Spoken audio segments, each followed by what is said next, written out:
Cloud9 is going through the motions here. What's good, of course, is that early B pick. It means that Motem has got the top of Banana, and at any point they can double back into the site. Daps, that's huge. He gets a kill, and he rotates. He's reading this. He's already ahead of Cloud9. They haven't even sent the bomb back, and they won't, because Automatic has swung in the middle. He's dropped OC and JT. He's dropped the bomb, and he's left Cloud9 in an awful spot. If they want to try and go pick that back up, Automatic can always go back in for more. And there's still a double B setup as well, because Daps is coming on this rotation. Motem thinks he is there at the right time, but that CT smoke shows him that there's likely a second player here. One should be in the site, and that's Kusta right now. Cloud9 are going to get the bomb back, given by Automatic, but committing into a 2-on-2, Gen.G are ready. Yeah, Daps ready to spring out from the coffins, but Kusta did not provide much resistance, leaves a lot of the pressure on Daps, and he does manage one, leaving it now down to Floppy here. Does get the bomb planted, and this is probably the man you would want in this clutch scenario, but Buntet is on a bit of a tear today. Deals with him on that first peak. Defuse going to come through, and a third now on the board for Gen.G as they get this one tied up. I think this series definitely going to live up to the promise of being an exciting, close one, right? Like one of the big question marks can be Buntet, because it does feel like 80% of the time he's stellar, but then there's that 20% where he can drop off, and right now he's hitting everything. That's what we want to see for Gen.G, because he is one of the key players in this squad. Buntet, more like Bantet, you know what I'm saying? Because he is out of control right now. I'm kidding, that was pretty rough. Nonetheless, it is a tie ball game all around the edges here, fellas, and you have to consider that. Gen.G are not going to be going down without a fight, as they've shown in that last round. A couple of swift peaks there. Daps getting a couple kills. That's just about all it takes. That swing off Automatic is everything as well, right? He gets the bomb, but he completely disrupts that rotate from Cloud9 that would have put them in a great spot. Molly burns Som out, and even with a flashbang, JT's ready for it. Can't get the repeat, but OC does with the trade onto Kusta, and now it just leaves, again, one man on B. These fast, aggressive B rounds for Cloud9 have put them in a lot of post plants. Post plants that they haven't always converted, but they've got to get there first, and Daps is making that hard. Sonic will trade him as he goes out for more, and Cloud9 have it in a 3-on-2. Smoke is still down at CT, and they've got more to throw through if Cloud9 need. Will allow time for the bomb plant as Gen.G set up for a retake. But Automatic, it's so winnable with these two. Automatic going to flash through. Oh, no, he hasn't stopped the plant, but he has killed Sonic right as it goes down. Buntet now. These smokes concealing the movements of the players back in the site. He drops the smoke down towards Banana. And while that won't cut anyone off, it's good for Buntet, because now he doesn't really have to acknowledge this position. He can focus on backing the bomb site. However, both players swinging on out proves to be a little too much for him. And 4 now on the board.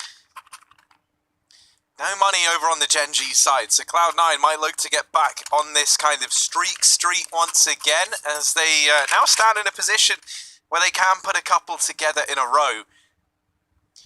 Streak, you say? Yeah, sounds like my favorite Monopoly property. Dangerous dice he got there, yeah. Ooh, maybe we'll see Hansel Ferdinand on Streak. Maybe not. Yeah, this is an interesting buy from Gen.G. I'm not going to argue against it, considering it's early in the game. You're often going to see force buys up to that 10-round mark, very commonly, as teams try and get hold over the economy. Automatic is saving for the orb, so there's still, doubt in the mind of Gen.G, as there should be with such a buy. Pistols and armor with the smokes to delay. Last time we saw Gen.G go for this buy where they try and stall the round out with these smoke grenades and the choke points. Cloud9 went for a contact B play. They threw that CT smoke on the fly and were able to therefore get through it without Gen.G being able to react. Cloud9 have been very good towards his B site, but right now holding it safe with players towards the top and middle. Don't be surprised if Cloud9 once again push up on the A site and then fall back into a late B execute. That seems to be their bread and butter. They're hunting kills right now. Automatic's going to have to go back lane side and look at the bomb. It's already wrapped. It's already gone back. It's in the B banana area, and Cloud9 are about to hit into the site. No utility left. This could get messy. A lot set up here towards the top of Banana, 5 deep in fact. Here come the grenades, he's going to go for it, full sin right here. Kusta playing a position that he probably stole from me. But he's only good for 1 there. JT's going to be able to find 1 now. That does make things interesting. Som is able to get a shot back into this fight, which does keep us within 1. There you go. He's going to continue to tear with this Deagle. He stops the bomb plant. 20 seconds left. They're going to have to press the issue. Now it's Cloud9. They're going to get the bomb planted. Oh dear. Quintet with the CZ, and now it's all on OC. Oh dear, he's getting pressured from everywhere. What can he even do? He will falter as Buntet provides a double. Defuse comes in. Gen G gonna get that fourth. Som with 2 stellar deeks through the smoke, no less. Yeah, that was just a random click through smoke. I'm pretty sure. If we get that on the replay, that's going to look ridiculous from Som. And even the wallbang to delay the plant as well. Look at this. Just out of nowhere, based off of nothing but audio. And Som even drops the bomb as it was getting planted. Now that kill is everything as well. He drops the bomb as it's getting planted. And not only is that a kill, but it means Cloud9's plant is delayed. And therefore, as soon as they get it down the second time, there's an instant peek from Benta. And he kills the plant with the CZ. So yeah, it stalls it out enough for that rotation to come in for Gen G, and it's a pistol round victory for them. I thought that was never going to happen. Kusta, he does a great job on the defense, gets 1, puts JT on 10, and even though Gen G had a 4-man A setup in that round, they still retake it without a kit. And it's Bentet that continues to put Cloud9 on blast, 10-3 currently. And with this timeout coming to a close, it's going to be an interesting buy. Quite the unique purchase here for Cloud9. Yeah, trying to keep that heat on, right? Trying to stop Gen G getting too comfortable at building up much of a bank of their own. This does have its risks for Cloud9, though. And with this many MAC-10s in play, we're going to be looking for something a little bit more speedy. Buntet has also had a very similar idea. He aggresses down into mid. Now, he is trapped here. Gonna have to fight his way out, the old-fashioned way. And JT, well, he's a modern man. He will shut down Buntet on that peak. And we're into a 3-on-3. Floppy's PT50 somehow making quick work of Daps over in the apartment. This A-play looking inevitable now for Cloud9. And Molotov actually has now slowed things right down. And maybe they might have a moment to reconsider this on the Cloud9 side. They do still have plenty of time. And at this point, you know, it might feel kind of tempting to keep this pace up. But I wonder, that's what we're going to see. They do switch things up a little bit. They go back into middle with 1, still leaving 2 players over in the apartments, and that mid-man draws the attention away for just a moment, and that's enough to allow these players out from the apartments. Kusta left in a very unlikely 1v3. Yeah, that was unfortunate for the AWP there for Gen G. I think it was automatic fighting short, right? He sees a flash go over. He thinks he can get a kill, but that flash is popping Cloud9 out behind him, and he doesn't realise until it's already too late, until Cloud9 are already out on the short side, and they'll take him down with ease. A free AWP upgrade for Cloud9 if they want it. And a 5th round taken. So back and forth. No one, making sense of this game right now. The ecos have been won for both teams, and Cloud9, that was a bit of a rugged force buy that they put together, but they will come out on top. 5-4. And this is a great game already. This is proving to be a really entertaining series. I think we're going to have an extremely competitive BO3 on our hands here. Yeah, it's Cloud9 that are the only team so far in the series to string together 3 rounds in a row. And that's off the back of winning that second round of the half, so yeah. All things considered, yeah, it's been a wild ride for both sides. Now it's going to be Cloud9 with the better weaponry, and Gen G. And like we were talking about coming into this game, it's like this is a big matchup because while we have Liquid and EG sitting at number 1 and number 2 in terms of North American squads, I'm kind of discounting the Brazilians and the Australians here for the sake of the argument. Gen G and Cloud9, they're in competition for that close 3rd place. Who is number 3 out of North America? Well, this certainly could answer that. Well, and this is where I kind of have to go against you a little bit here. Not that it's a particularly right time for the conversation, but nonetheless, these teams play in North America. Oh, yeah, no. The organizations are North American-based. And while their nationalities aren't necessarily North American or Canadian American, whatever, I think you want to talk about proof in the pudding. So be it. Well, no, I'm not arguing about, the argument of, do these teams count as North American? I'm just saying, who's the best American-Canadian team? So what you're saying is you what? hate 100 Thieves and MIBR. They're actually some of my favourite teams, Trace. But I just want to make sure we were clear. I want to make sure everyone knew. I mean, it's really hard to rate these teams like 100 Thieves, Fury, MIBR right now anyway, right? Given the fact that we're all online and there's so many games and results are changing every day. I feel like I've tuned into like a political stream. No, You I just think guys- it's an interesting conversation. I just, I'll shut up. You guys cast the round. No, you guys go ahead. No, man, I actually love it, Hugo. I love the topics it's okay, you bring Hugo. up. Let's let Here's Harry some take it. over at the back of the site with a deagle. And a little less conversation, a little more action, please, in this round. Now, Kusta does manage to put up one onto JT, looking to get out of danger. Bit of damage exchange through that smoke, but when I say a bit, I really do mean a bit. Not really anything to write home about. This bomb is now ticking away, and Gen G trying to get set up. They do have 3 flashbangs to try and make this happen, but it's the flashes of Cloud9 and Floppy in particular that kickstart this one for Cloud9. But oh my goodness, is the response through from Gen G. Floppy left in what was a 1v3, now 1v1, but Kusta is on this bomb. He's sticking it. And that is enough. Floppy delivering 2 of the 3 kills required, and all the while that was going on, Kusta was just defusing. 5 now on the board for Gen G. It's another B-side retake that they're able to see through to the very, very end. Yeah, and that's actually really impressive how many they've gotten away with, right? Like, when we look at this scoreboard so far, out of the, 10 rounds of play we've had, there's only been 1 round where it's come down to kills. The other 9 rounds have either been defuses, 5 for Gen G, all their rounds have been defuses, or bomb explosions for Cloud9 and Gen G saving weapons. Those have really been the only rounds we've had. And while, you could argue that that is common for a map like Inferno, I'd say saves are far more common than retakes in this map. Gen G haven't lost, or sorry, not haven't lost a retake, but have only won retakes rather, and that's put us in a very weird position. Cloud9 dropping the ball in some of these B-side post plants, but money has been a problem for both sides. Cloud9 want to keep the pace fast again, jumping out the apartments with the wall of smoke. Bentet's flashed out, he can't see a thing. Floppy's got another opener, just automatic on the site, only good for 1, and this time, this should be a retake that won't even be considered by Gen G. Kills come through so fast, they are too far away, and someone Kusta will have to save on B. And again, we see a defense fall here for Gen G. That's going to be a big problem here as we start to develop into the later stages of this half. I mean, it's 5-6 currently, or it will be here in a second, but you just look at the defensive side of Gen G, and it seems like they fall like a house of cards inside the sites. Yeah, they really do, right? Like, because, you see, like, the 5 retakes with 5 diffuses coming in for Gen G as to how they've got this scoreline on the board, but the fact that the bomb has gone down in so many of these rounds, in fact, all but 1, right, it is showing that there is a bit of a problem in terms of this opening fight at either bomb site.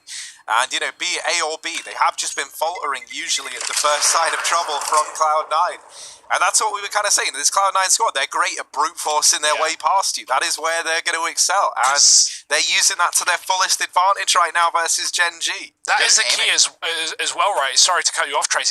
It's the speed at which Cloud9 commit. They don't mess around with like fakes or defaulting for a minute and a half unless they have to, right? Unless the utility is there for Gen G. Cloud9, they'll take banana, they'll show face in mid, but they'll hit B before Gen G are even considering where the bomb's going. And I like that from Cloud9. They don't wait out the cock. They don't use the entire round time. They just go when they feel it's right. And more often than not, they are right. So 6-5 on the board right now. We even saw those old school Danish optic wall of smokes outside of the pit on A just there. I love seeing that when you set up a wall of smokes, you get a player in the pit from Valk, and then you just let them work the round. You let them work the A side. They just stop. Yeah. I mean, they didn't even need to stop there because they got killed so quickly, but that is normally what you do. You normally wait until the smokes fade, but Cloud9, they don't like waiting. As you can see, Modern jumping through a smoke, maybe getting a bit optimistic here, but they want the kill before that rotate comes through. You can see Automatic's double back. He's not convinced because Cloud9 have stopped behind this smoke. Floppy cycling guns out the map, and they're going to double back. Cloud9 not even going mid as well. They take an alternative route to ult to try and get themselves into the apartments. That's 2 alts and a left. You're there. Or in this case, it's going to be 2 going up alt, 1 there in middle in the size of Floppy. Taking it slow because they do have some time to work with here, but albeit Som really unsure where to watch at this point, it seems. Something to bear in mind is that Bentet over here at the A bomb site still had that smoke, and he's just gone ahead and throwing that out now into the balcony. Perfect timing on this, right? Because now Cloud9 have got to commit through it, and this has divided this push. Sonic, sure, he deals with Som, but Bentet, they've still got to try and get past him, and he lines them up with the MP9, helped out by Sonic. A 6th round on the board for Gen G, and that little hold from Buntet all falls into place. Doesn't help that the low HP player kills the full HP player. That really doesn't help. I don't think that was in the actual, dry run they did. No. Yeah. But we do have a pause Right, on our hands. Looks like a tech of variety. So we'll have to get an update on that. But anyway, go ahead, Harry. Oh no, man! Don't worry. Mine was like a timing-based joke, Trace. Do you see that? Moments passed. Yeah, it kind of has. And so Oh. some things just never see the light of day. I don't think I've seen the light of day in For a many while. weeks. Yeah. Been kept up in the studio, just watching Counter-Strike on repeat. Yeah, between this studio and the studio at home where we put together the mixtapes. Yeah. A lot of time. I can't wait to drop them, man. The music video is fresh. Fire They're hot, emoji. man. We got the It's full actually focuses real out good. and the cricket stuff. It's Gaussian gonna be great. blur all over everything. We actually got a golden Honda. It looks Golden golden. Honda, yeah, the one yeah. we passed earlier, gold Golden plated. Hunden. Yeah, Hunden, it's yeah. awesome, dude. I got That a is the golden- name of our first song, actually. Gold Hunden. I got an iced out Hunden chain. You know what I'm saying? Drip too hard. 50K on your wrist. Okay, well, we've lost the plot, and ultimately it does look like we've lost the timeout as well. Freeze time coming to an end. Thank goodness Harry probably about to say something he'd regret. I often am not far away from it, and now 6-6, all tied up still as we head into round 13. This game continues to be neck and neck and shows absolutely no sign of varying off of that track.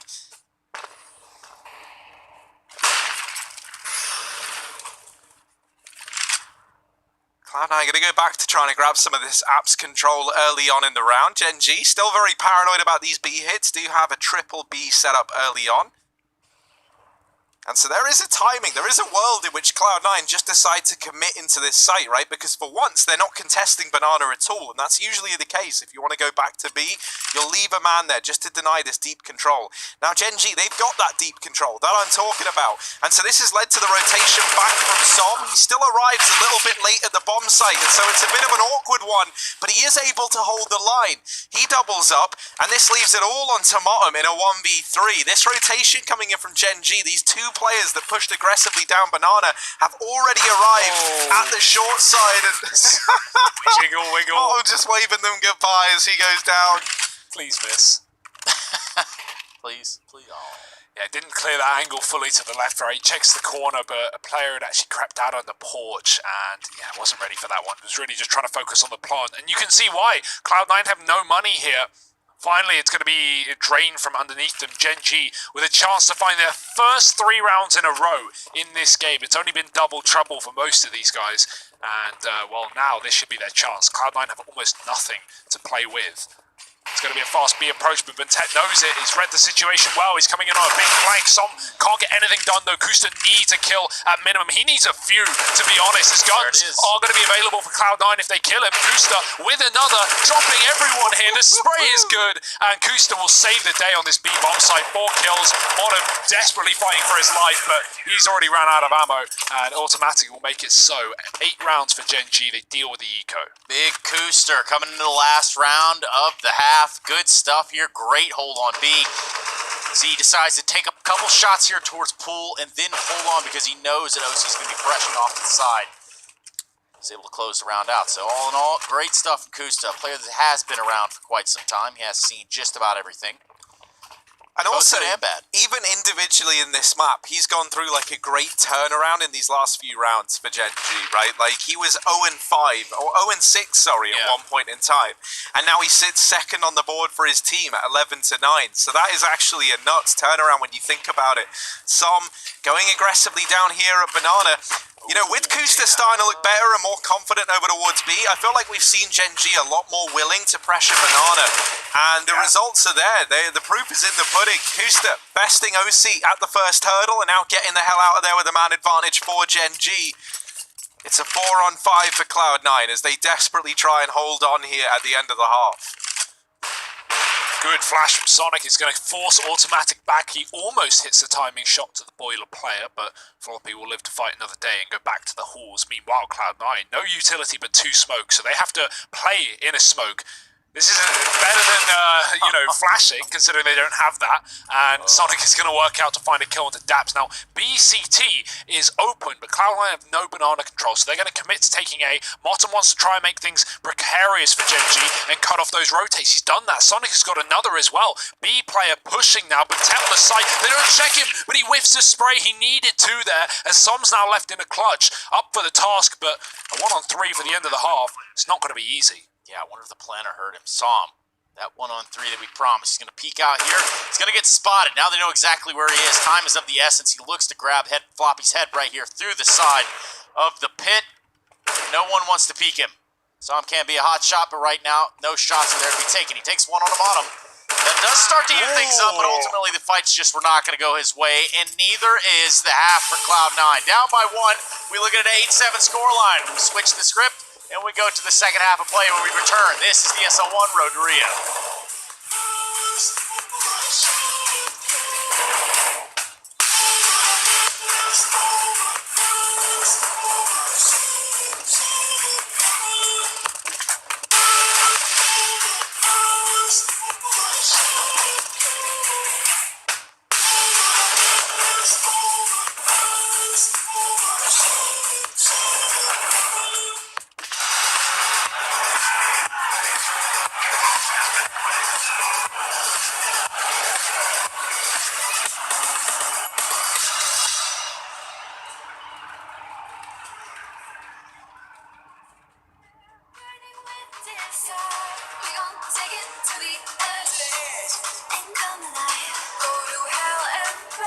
Just to feel the fire. We gon' turn up in this place and come alive.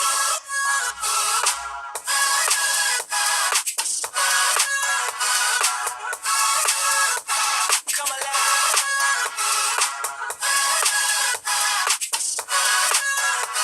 We come alive in the nighttime. Fly so high they can't touch us. So top notch, none above us. We done came so far, now we up now. Had a vision, stuck to it, never back down. Never had much, now we on the whole thing. Spread it all around the world, watch it all change. Came alive, now they all see the greatness. Light shine so high they can't take it. Dancing with my fear, burning with desire. We gon' take it to the edge and come alive. Go to hell and back just to feel the fire. We gon' turn up in this place and come alive.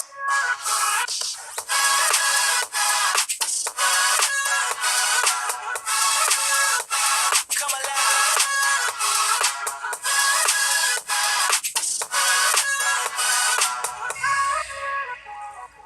I walk a different path, nothing can hold me back.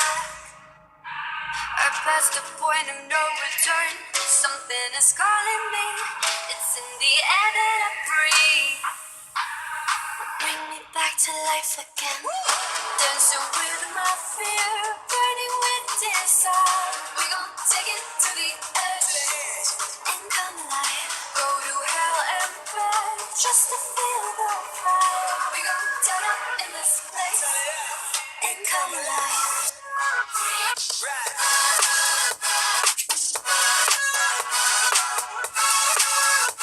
Come alive. Come alive. Come alive.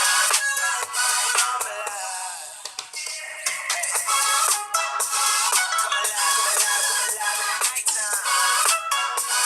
Come alive, come alive, come alive in the nighttime. Come alive, come alive, come alive in the nighttime.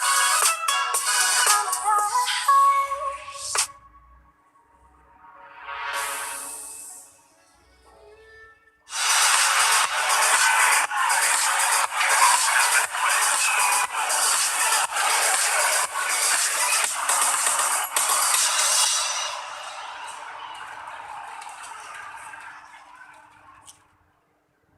Map 1, Inferno. Map 2, Vertigo. Map 3, Train. But of course, in the server, it's 2 names. Cloud9 and Gen G are the ones that we're looking at. A very close half to play thus far. 8-7. Really couldn't get much closer than that. And we're going to look at what these teams can do in the second half of play as Gen G switches over to this T side. Welcome back to the ESL1 Road to Rio. We got Harry and Hugo in the booth with me, and we're ready to spice it up, slice it up, or spice it up. Might have said that twice.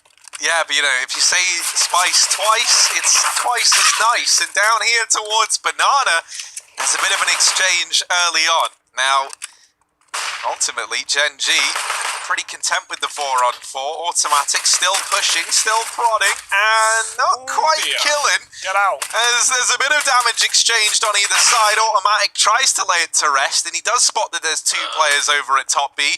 And this is where the rest of Gen G go, well, you know, this means there's one guy at A. We know where he is. He's over at short, and now he's in the ground. So, Motem and JT left in the 2-on-3, both rotating up through mid. Gen G know this, they have the information, they saw them at Banana, and Daps now hears the footsteps. Motem was holding for this flank for a good while, and now it looks to come through. Motem will go back and check it. They know that Daps is here, and he's just being a nuisance. That might be enough, because so much time is ticked off for this bomb. JT with 1 point of health, and this one is a bit of a reach. He backs on out. Gen G, they'll take a 9th. Definitely a rough one for OC there, right? Like 4 and 14 already. He's having a rough game, and then I didn't catch what happened because we were watching B, but he runs. Yeah, I know that's kind of crazy. That's kind of wild. Okay, can we run that back just a little bit, DJ? Please? 1 HP. By 1 DJ, I mean HP. But I didn't think that. It must have been an insight plant, right? They're even typing about it right now, Garrett. That's mental. That is mental. insane. He was so. What did they plant at that bomb site? It's because the corner near the sandbags goes into long, right? So it's like, you know, it's not inconceivable, but that is longer than I ever thought. Man, Daps has got like weapons of mass destruction over here on the Gen GT side. WMDs My now goodness. making an appearance on Inferno, looking to set it ablaze. And for Gen G, they're going to have to try to pick it up here. Yeah, OC has a weird one, right? They plant, they get past him, and instead of like going apps or stalling or waiting for his team, he just runs up short and tries to take a fight, and obviously dies straight away because Gen G had already taken post plants. So it's a weird one. He could have waited for his team, could have bought time, but now he's got an MP9. Let's get flashed through. Oh, OC, he's just woken up on the wrong side of bed today, and he will get put down. Som, the Galil. Cloud9 are out of this round. They are not getting a retake on with 2 pistols. Just still bamboozled by the explosion of that bomb in the last round. It's like, you know, the whole round hasn't gone your way. You've already had to like. Yeah, and you're thinking, oh, at least I get out of it with something, right? Like at least you have the kit. Got this cool USP. It's kind of cool. Like, nope. Wrong answer. I am 300 miles away as well from any kind of explosions, any people. That really takes, you know, when someone's on 1 HP and we say like, oh, you know, if someone breathes on them, they're dead. Yeah. That's quite literally what just happened. Yeah. You know, that's the, you know, in-game rendition of getting breathed on. The Gen G dragon breath almost. Yeah. Fire in the lungs. Should probably get some oxygen in there. Yeah, there we go, guys.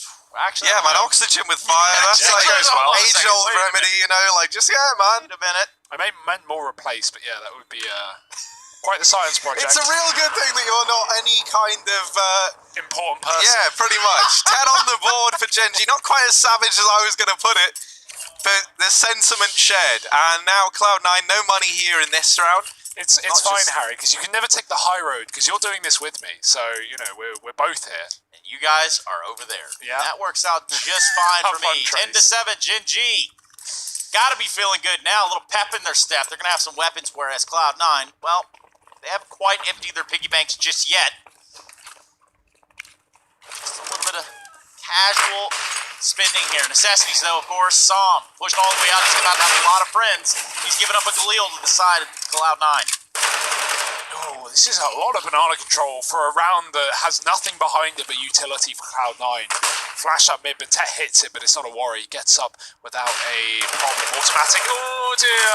Oh, no. Floppy's found him. Spamming the smoke. When he was blind, OC in the pit gets 1. That's a good job done, as it's now put Cloud9 in the favour after the trade, and Gen G have got to get the bomb planted. Kusta with a moto smoke, and Cloud9 coming in for a retake in a round they should have had no business winning, or now it's one where they can consider it. Yeah, but look at the 3-pronged attack here from the side of Cloud9. With the Galil coming from Halls, that's going to be floppy. Sonic real hurt towards the porch. Kusta's going to see that. Here comes a grenade. That might just be all she wrote. Don't think so. Real close. No cigar. Kusta on 1. Now the trade inside of the site with JT. It looks like Kusta has to make a stand here. The last one left. 10 HP. Can he find the kill or can he just buy the time? It looks like both. Good stuff here from the side of Kusta. And that's going to be a round for Gen G, regardless of getting the kill. That was excellently played by Kusta. He dodges it as well. He jumps out of the graveyard as Floppy comes his way. And Floppy, he saves the AK in the pit. He gets away with that one, but it's going to be a Gen.G round. That being said, if you're Cloud9, can't be too emo about that one. That was an eco with a bit of utility. And well, they made it a very expensive round for Gen.G. 5 kills and a free AK taken out of it. Full buy coming through for Cloud9. OC with the AWP. And maybe this could be his time to warm up into the game. If he could start to find his form here and take some opening picks for Cloud9 here on the CT side, that could take them over the line.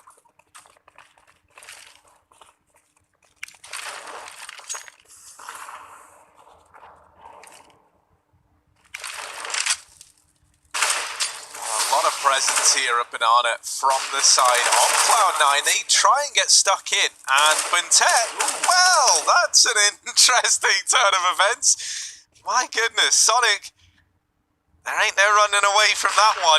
OC now trying to hang around at the top of Banana, and will decide to get out of there. Is going to risk falling prey to that nade stack if he floats around, so he will back away, take a bit more of a passive lie inside of the site. Some exchange of typing going on in there. Would really love to know what they're saying. Obviously not privy to it, as more often than not, you wouldn't hear what the footballers are saying on the field until afterwards, of course. Sometimes you don't even want to hear that. So, a lot of diving. Amen. Footballers, are you on about soccer players when you said, gee, look at what Wow, we've done to this guy. He's He's picking going up a long English. way. I've been here for a long time now. Big uphill row what? seat onto Bintet. That's going to Worst create a little bit of an issue. ever. Yeah, it really is. It's not a lot of damage there. Kusta with the response. That's going to help things. But ultimately, this is looking like another Gen.G round. Yeah, the big wrap from Kusta really solidifies things here for Gen.G. And the best part about the position as well is it means he's even closer towards A. So after he kills the AWP inside of B, he can just run right back for the hunt. But I don't think he's going to be finding too many targets, too much prey in this one, as Cloud9 have pushed ult mid and taken the T apps. Pretty much the safest area of the map right now, given where Gen.G are. So it's going to be 12 rounds for Gen.G. This T side is excellent. Cloud9, they may have had a competitive first half with 7 T rounds of their own, but Gen.G, 4 on the board in a row right now. No signs of stopping, especially not with Cloud9's economy getting swept from beneath them. Definitely buy here if you're Cloud9. You're going to take a bit of a hit with the utility, but it's so worth it. You've got OC on 6k, you can buy up that all. He has an unfortunate round there again, right? Like, it gets one, dinked in the process for two health, and then Kusta's in CT and catches him before he can even back up into the B site. So, we're never aware of it, were Cloud9, but they've got guns once more. Yes, they do. Op back in OC's hands. He's looking targeted there for the top mid peak, and he's going to go for it. It's automatic on the other side. Who will come out on top in this duel? No one, because no one wants to peek Tim Ta at the bottom of ramp. He will OC nothing in this round, at least not for the time being. OC, can you see? See who? No one.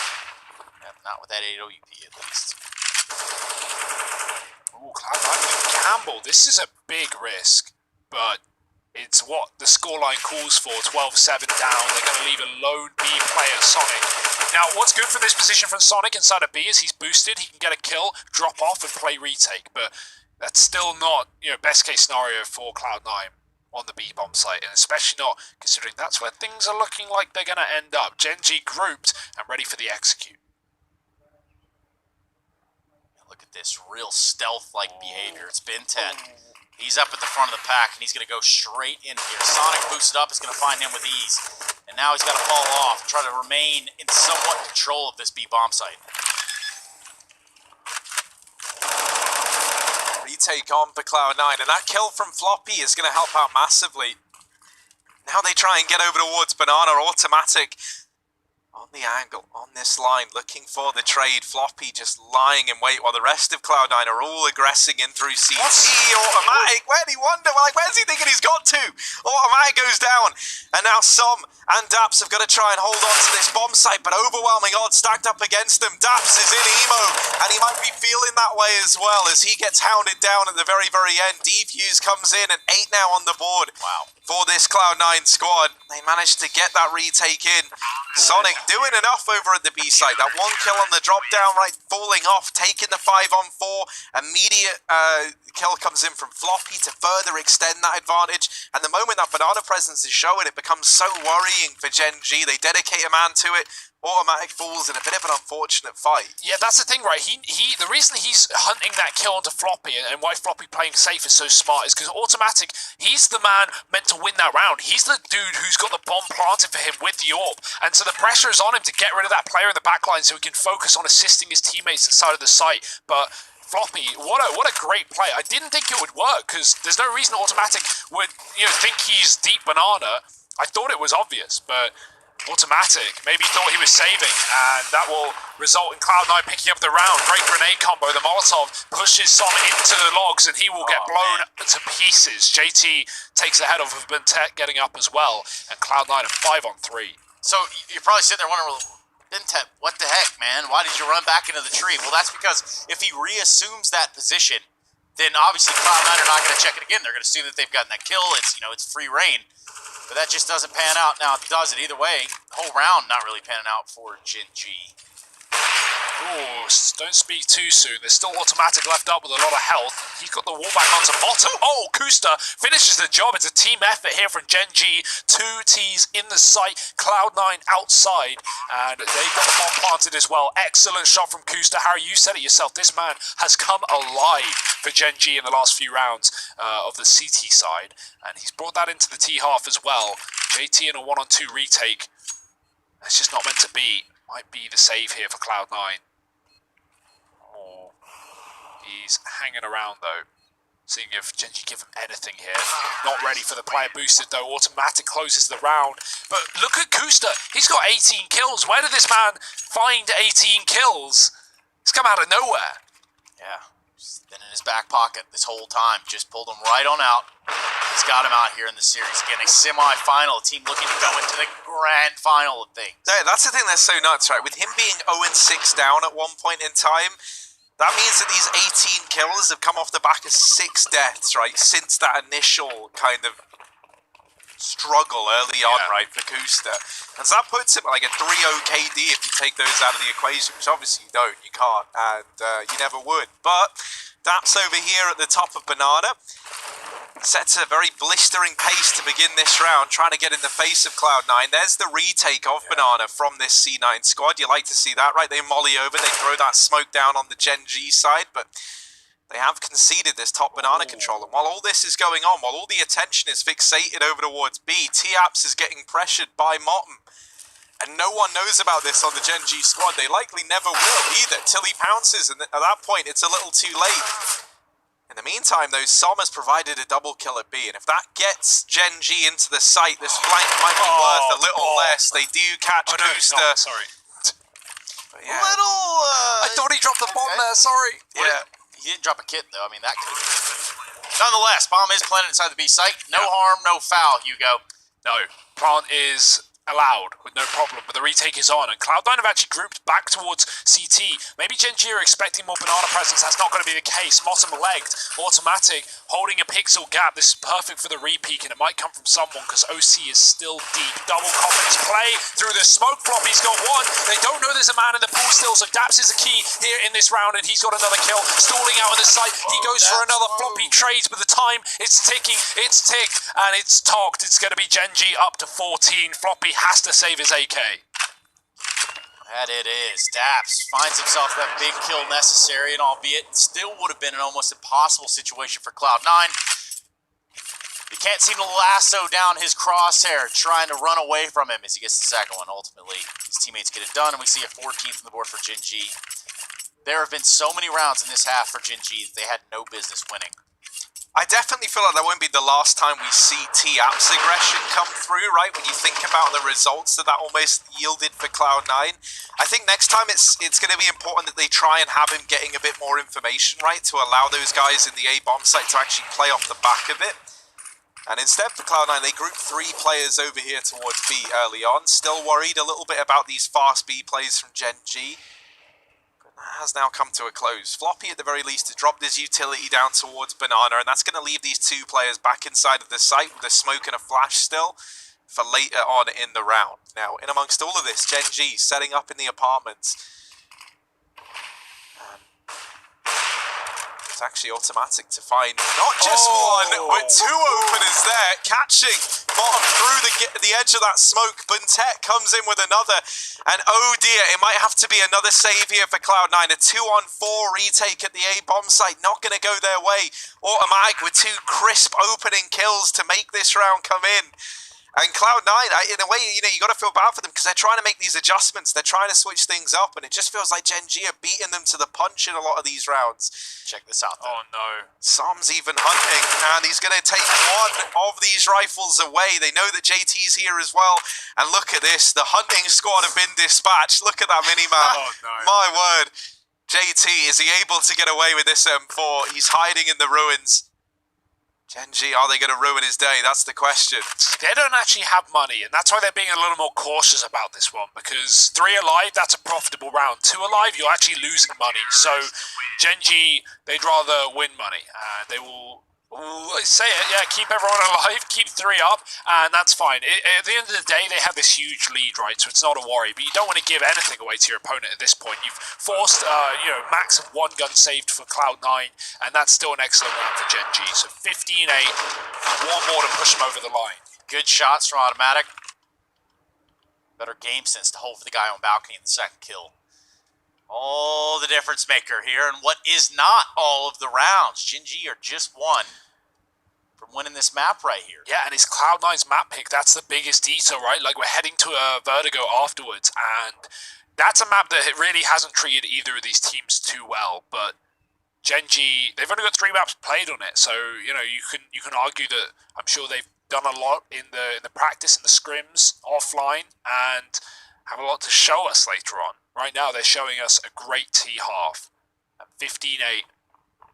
This could be all she wrote. Yeah, Cloud9 in a bit of a predicament. Have they got any solutions? That ult push was really good. Harry, you mentioned the T-Apps presence. Obviously, it's up against 15, but I'd love to see Cloud9 have another go at that one. They're not going to here because they've actually set up for a triple B, and don't want to have an A player pushing and dying. One of the things that's so insane is if you look at opening duels, they're 10-13 in favour of Cloud9. So they've actually started these rounds with mad advantages a hell of a lot. You think about how that banana control in particular has been working, right? And the early pressure's been great for Cloud9, but the trades have always been instantaneous, it feels like. Definitely. And it's like, you put one man into it, you get that first kill, things are looking good, but it feels like every time you take 1, Gen G take 2. And, it's like a living, breathing. If you give them an inch, they will take a mile. Gen G setting up over towards the top of mid, but this is not where the play is looking to end up, at least not with this initial kind of eye test of the round. There's still a lot of players down towards the bottom of Banana, holding on for any deep aggression. OC on this boost. Oh no, they didn't see Kusta getting close, and Kusta now just hidden in this smoke. Here's these players rotating away, pushes through, Motem does catch him. And this now leaves Gen G in a bit of an awkward spot, right? Because they heard the rotation, and a lot of this round hinged on the success of Kusta. The fact that he's not able to get anything done now means Gen G, they're like, okay, yeah, we were going to go B. That was the game plan, but we just heard them send like an entire army towards this bomb site, and so now they reconsider. Son is trying to sell this fake. The flash leaves him blind, and that will be him hung out to dry. Floppy down here in the pit, holding down the line and holding on to the A site. Just the slaughter of Gen G in this round, and it might be a flawless one for Cloud9. Yeah, Dabs is all about damage in this one, but 2 seconds left, doesn't want to die after time, and, well, he doesn't have the choice in the matter. Gets 1, but there it is, the money gone for Dabs, and maybe showing his face at long wasn't the smartest play after all. Yeah, it's not looking like there's going to be too much of an investment into this round, but Gen G, again, just sitting on that 1 round difference. Just 1 round to end this one and push them into Vertigo. That's all they got to be looking for. If you're Cloud9, you lose these pistols, that's a rough day in the office. Yeah, I think Gen G made the right call there in doubling back towards that A site, right? Like, they heard Cloud9 send 2 rotates towards B. So in Gen G's head, there's actually 4 B players there. Often what are the info that Cloud9 have given them, but because it was a solo B set up early on, that was not the case. But either way, they walk into the less stacked site, but it's a crossfire from Cloud9 that's able to convert. They were ready for that. They made the call. JT had already cleared Banana and seen the fact that Gen G had gone back, so that wasn't really a surprise to Cloud9. Those rotates may be fast on Inferno, but not fast enough in this case. Full eco now for Gen G, where they rely on the pistols to do something here, but by and large, we're looking at double digits for Cloud9. And what's nice as well for Cloud9 is even though they don't have any money here, this will be their chance. This eco will be their opportunity to build up enough money where they can never have to think about it again. And that's a nice feeling, right? Knowing you're just buying everything you can until you lose or until you pull it to overtime. And so Cloud9 need a clean round here if they want that to carry on. Otherwise, Gen can certainly, cause profit woes for Cloud9. Sonic and JT, though, holding the line with ease. Quick kills. That's a frag for Automatic. Sonic needs to stay alive. He needs to wait for his teammates, and he's at least taking down the opponents with no problem. Cloud9 get 4 alive. They find 10. That's exactly what they needed. For Gen G, 5 opportunities to take 1 single round. And you think, if Tim Ta can pick up that AK or that M4 and he can get some kills, you think it's possible. But ultimately, with no armor, it's just really impossible, actually. But here we go. Back on the weapons are this Gen G squad. It's going to be Daps wielding the MAC-10, dropped by Kusta, who more than deserves the AK in this game. Him and Bentet have been on a tear. Saw him not far behind. Here we go. Pressure applied to Banana early on. It's going to be a Molotov onto the car. Everybody on edge. A little bit tense around here. Daps goes for hero play after OC uses that AWP to take down Kusta.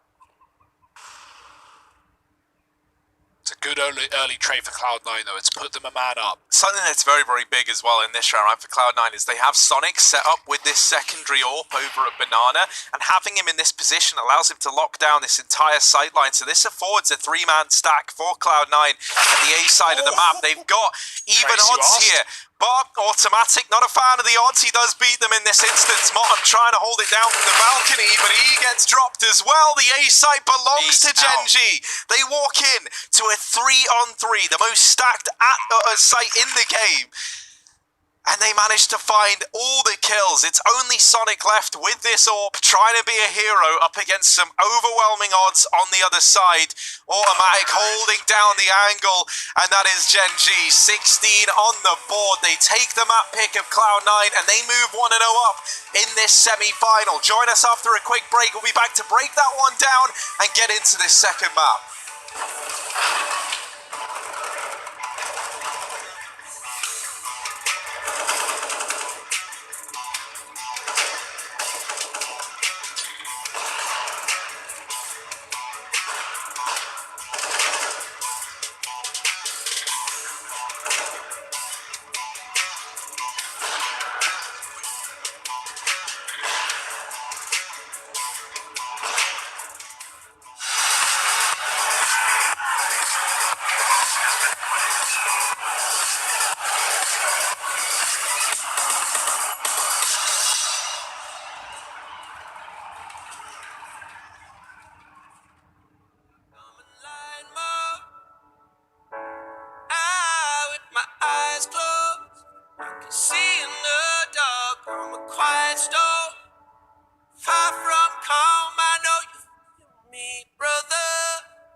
Seems like I can't get away from the hot sun.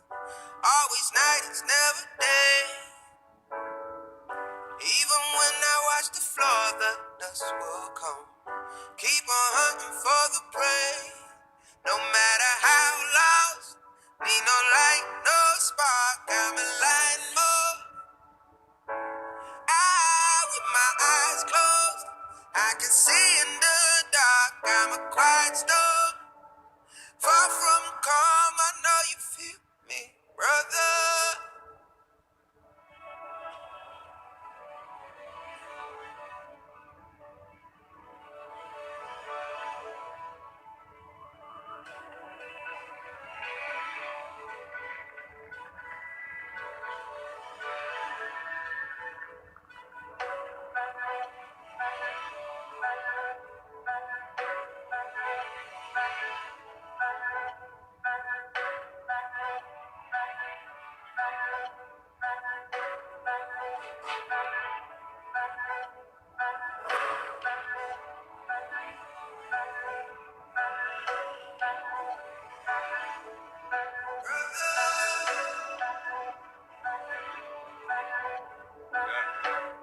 across that one.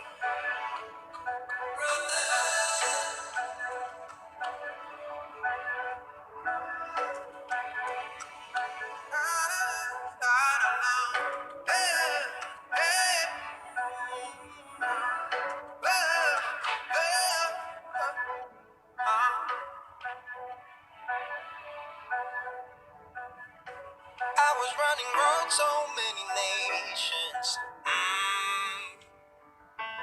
Even when it's so sweet, I end up seeing red. Is it such a ghostly revelation? I may have fucked up all my chances. Yeah. And we ain't sleeping on the floor again. We never sleeping on the floor again. For the ones who didn't make it out, for the ones that didn't see the light, for the ones that never cared, never gave a thought. Found no happiness in that brand new car or the house you bought. I see you talking about the love you lost, and it was gone like way before you ever thought it was. Yeah, I took my time, no quick ones, quick run, quick gas to get.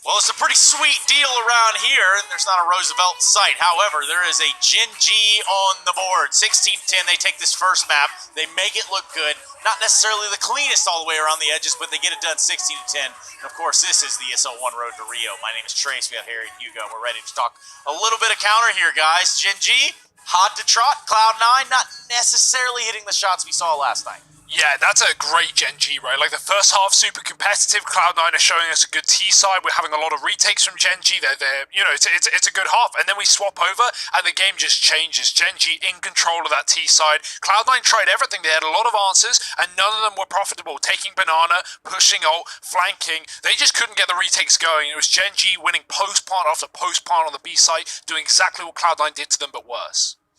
Yeah, you know, like things never really took a right turn. There was never like a time there for Cloud9 where they could have looked at those rounds and been like, yeah, you know, that was really working. This was something we can exploit. Because the problem was, is it's like the moment they kind of felt like they grabbed onto something that they could try and take advantage of, it felt like Gen G had already prepared for that in the following round. You know, they really were just one step ahead in this second half, it felt like. And, you know, when you think about how competitive and how close that first half was, right, it was so back and forth. And at first, it was looking like Cloud9 were coming out the better in that, right? They started over on the T side. There were plants in almost every single round in that first half, and that felt like a recipe for disaster for Gen G, right? Like, because sure, it's impressive to be getting the retakes off and then to go on to win the half out, but it is quite like the thing to be allowing that to get that far, right? For the plants to be coming in, to be losing those defenses a hell of a lot. It looked like Cloud9 had a real edge in terms of the firepower, but on the T side, even though Cloud9 were finding the entries, they were finding the openers, the trades, and the decisions, and the way that Gen G played in the game itself was just stellar. And Cloud9 really didn't have an answer for it. No, they did not. And here for Cloud9, you know, they go into this next map of the series, the next map of the semifinal, one down. But that's not the end of the road for them. I don't want to make it too bleak of a picture. We have seen what they have to offer, Hugo. Yeah, and now we go to Vertigo, right? And that's where things are kind of interesting, because it's actually Gen G's map pick in this series, right? It's one they've played 3 times. They've not really got anything too interesting to say about it. They play Cloud9 back at Flashpoint. They lose in OT. And I think that's got to be somewhat of the reason why Gen G are picking into it, right? Obviously, going back on the demo, going, okay, this is what we need to change. This is what we need to improve. And in an overtime affair, that's a competitive game. That's a game that you've at least put yourself in. So you know that, you know, a couple of key rounds, a couple of crucial situations that go your way, and that's your win in overtime anyway. So Gen G, a map up, feeling confident, going to their map pick. I don't know how Cloud9 come back from this. Yeah, and if you're Gen G, you already have your eyes and your sights set right there. Your crosshairs, your iron sights even, set on that grand final, which is right on the outset of this. Now, that, of course, will be Sunday, but for the time being, we go to a quick break. We come back with a little bit of vertigo here between Gen G and Cloud9. There's not a better place for Counter-Strike within the space. I can assure you that. This is the ESL 1 Road to Rio. We'll BRB.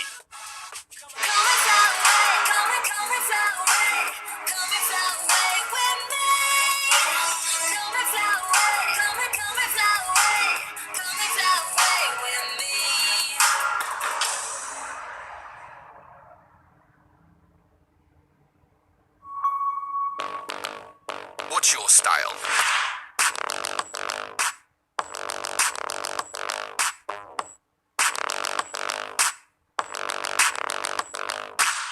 Get your merch at shop.eslgaming.com.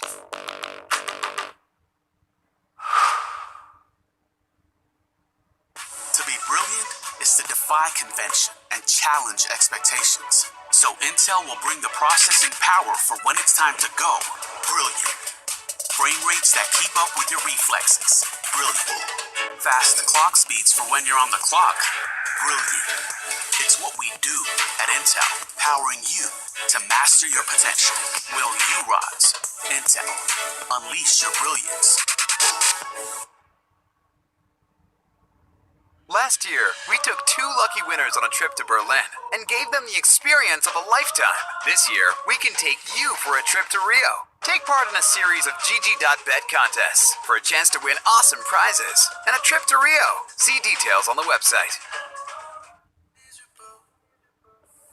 Won't you stick around just for some be visible? But you don't know, you don't care. Leave me to suffer, erase all the doubt. Pouring Jack in my mouth, in love with enough of the pain and the drugs to be present for no one I might know. I don't wanna wake up messed up, 'cause I can't spend another day like this. Another type of caked up breakup, where I've been finding any way to my fix. But another need you now, 'cause I don't wanna be around. No, I don't wanna wake up messed up. There's gotta be another way past this.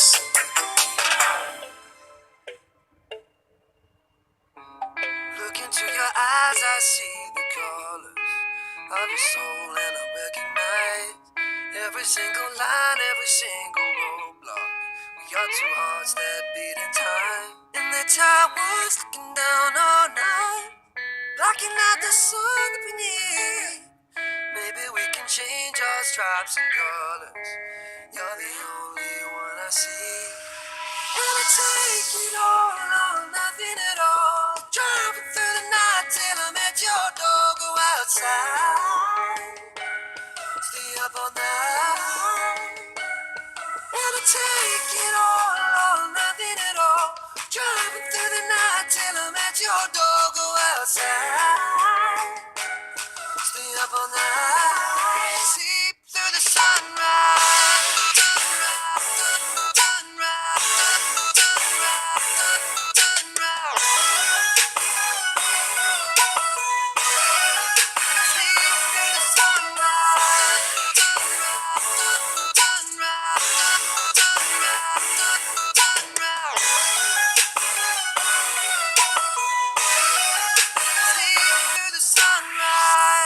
Look into my past and I count the numbers of the dreams that I left behind.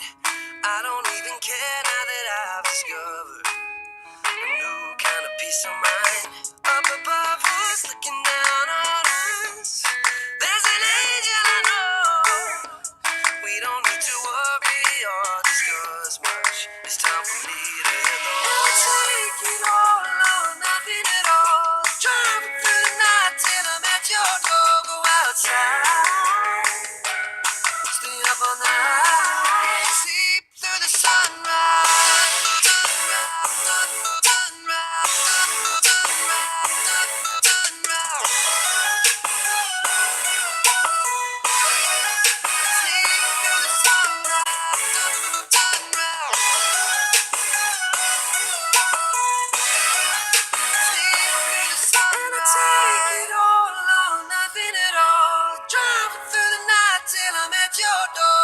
Outside, stay up all night, and I take it all or nothing at all.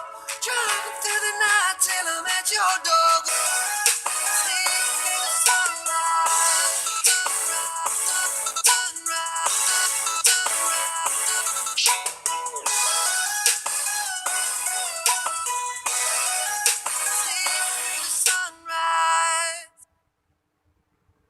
ESL 1 Road to Rio is brought to you in part by Intel, Mountain Dew Amp Game Fuel, and GG.bet.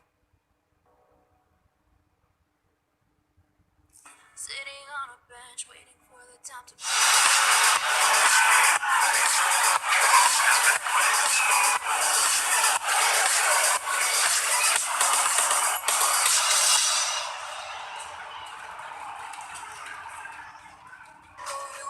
Let's get some claps in the chat. That's because we have a semi-final. We're still here, ladies and gentlemen. We hope you are too. Gen G taking on Cloud9 in this semi-final. And of course, the winner of this goes on into a grand final. That's how brackets work. Bracketology 101, I guess.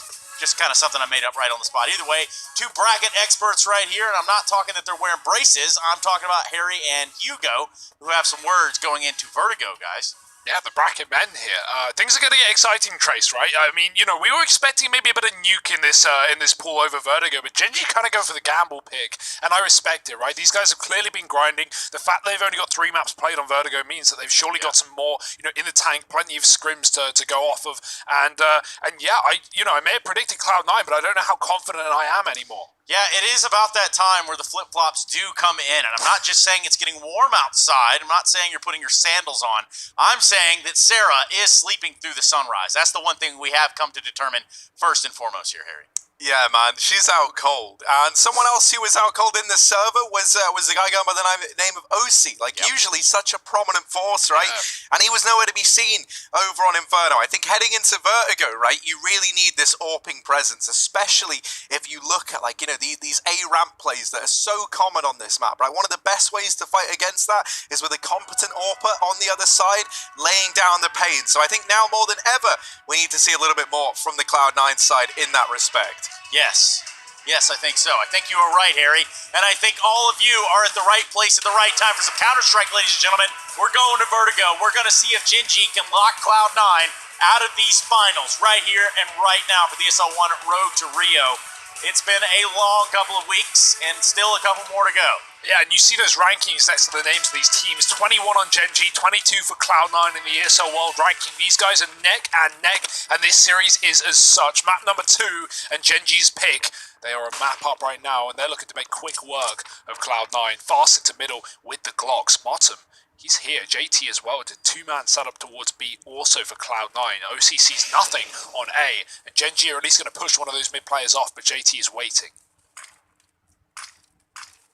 The smoke in mid from Gen G. JT is going to be the one here that's going to have the first bit of contact, and they all bunch up for him. Unfortunately for him, can't land the headshots. Now that is an interesting take on the B side. Sam comes flying in.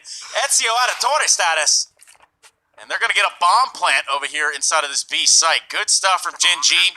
Even smoother moves from Sam. OC. Never much love for this guy, and that will continue as Automatic comes in on the wraparound from behind. Gen G, get this pistol in the bag. Absolutely love it. I love everything about it. Som especially, flying through the air. That was cool. He's sitting on the head of Floppy, no less. He's such an exciting player. He's such an interesting player to look at. The fact that this guy is so young and yet so good in the server and beating up on, okay, maybe Cloud9 on tier 1, but he's certainly had had some incredible performances against some of the best teams. So I actually really like watching some play on this roster for Gen G. This whole team is entertaining. And Gen G in the second round going to be going quickly towards A. The flash is really good for the CT side, and Some can't see a thing, but he can get the damage off, and the Molotov will do him justice. Roppy burning out, and Bentek cleans up the round as Gen G taking a flawless one. But as dominant as that looked, it was full USPs for Cloud9, so they've got guns here and now. Man. And you can tell the panic spray from Som somehow gets a kill with a Molotov in the midst of all of that. Two players basically doing a tango in his crosshairs. But yeah, that's going to be another round for Gen G. Good, strong start here. Look, it's all over the place. He's like a Beyblade, man. They've just let him rip, and he's spinning around and shooting. I don't think they used to do that, but... See where those flashes go that Kusa's throwing from spawn? They actually land in front of Som above. He won't get blinded by them, but anyone getting aggressive on the A side of things will. I love that from Gen G. They're going to take top A with really no contest from Cloud9 with those flashes coming in, both of them as well. If you're Cloud9 and you have players there, you're going to die, or you've got to run back. Those are your options. Yeah, I think one of the reasons as well, right, why CT Vertigo is so hard to get off to a good start on is this first buy round, as Cloud9 have it now. You'll note that they really don't have a lot of utility, right? And so what this has meant is they can't really afford to play ramp because they don't have any Molotovs or incendiaries, rather, to slow this down. They don't really want to throw too many flashes or smokes into it because these smokes become so important in this this retake. This is pretty much every A-site play, and the smokes actually don't even come through. They try and push through these offensive smokes, and they will meet their match on the other side. Daps and Automatic left in a 2-on-2. Not much HP between the two of them, though, and for Motem and Sonic, this is a more than doable round. They smoke on the bomb. They might just look to stick it. They at least tap it, and that's going to bait the peak of Daps on in. He's caught out in the open, and he does spot that they weren't on the bomb, but this time they are sticking it. Automatic's going to try and play around with the timing. Damage off, but while he does deal with the man on the bomb, Motem doesn't have time. So Automatic plays that one to perfection. He gives it those few seconds to begin with, right? Allows that defuse to be stuck long enough so that if that's the only kill he gets in the round, they still cannot win it on the Cloud9 side without a kit, and they don't have a kit. Yeah, and the error there for Cloud9 too is just really committing and thinking that that last player's towards the ramp. And ultimately he's not. It is Timtop, also known as Automatic. I feel like you very, very rarely see the CTs win this first buy round, right? Yeah. Because you are just so strapped for everything. Because like even another detail is if they had the extra $400 for a kit, they would have won that round. So the odds really are stacked against you, especially in like this first 5-round period on the CT side of Vertigo, if you don't win this pistol round. Gen G, funnily enough, right, well, we haven't got a huge amount of data to go off of. On this map for Gen G, out of the rounds that they win, 70% of them are on the CT side. That is huge, and that's very, wild. This is very like one of the rare. most T-sided maps. This is the most T-sided map in the pool. Yeah, that doesn't happen. So, like, they've only got 3 maps played, and one of them was 16-1, so, you know, I imagine a lot of that was on CT. But still, that's a crazy stat, and going 3-OT side is certainly going to help that as well. Sonic getting aggressive, but bad timing. He looks down, and Bentet looks up. Cloud9 still have everyone here. 3 players inside of B, but the smokes are down, and Gen G, what an execute. These guys definitely have been doing their homework. You can see it in the server. Full smokes down, Cloud9 out, Bentet going to fire through this smoke, and Motem might as well just get out of this one, even running through a Molotov to guarantee his escape.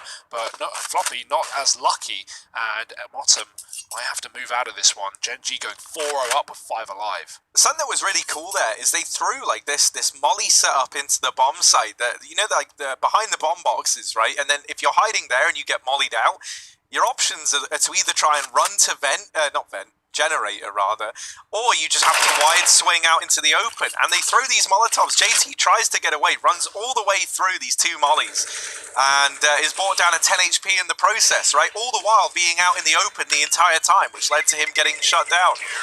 So it's a nice little detail there, coupled with those smokes that go down at the generators to lock off anyone else from the CT side of the map. You absolutely love to see it. Gen G are really looking like a force to be reckoned with early on here on Nuke. Vertigo, really not nailing it tonight.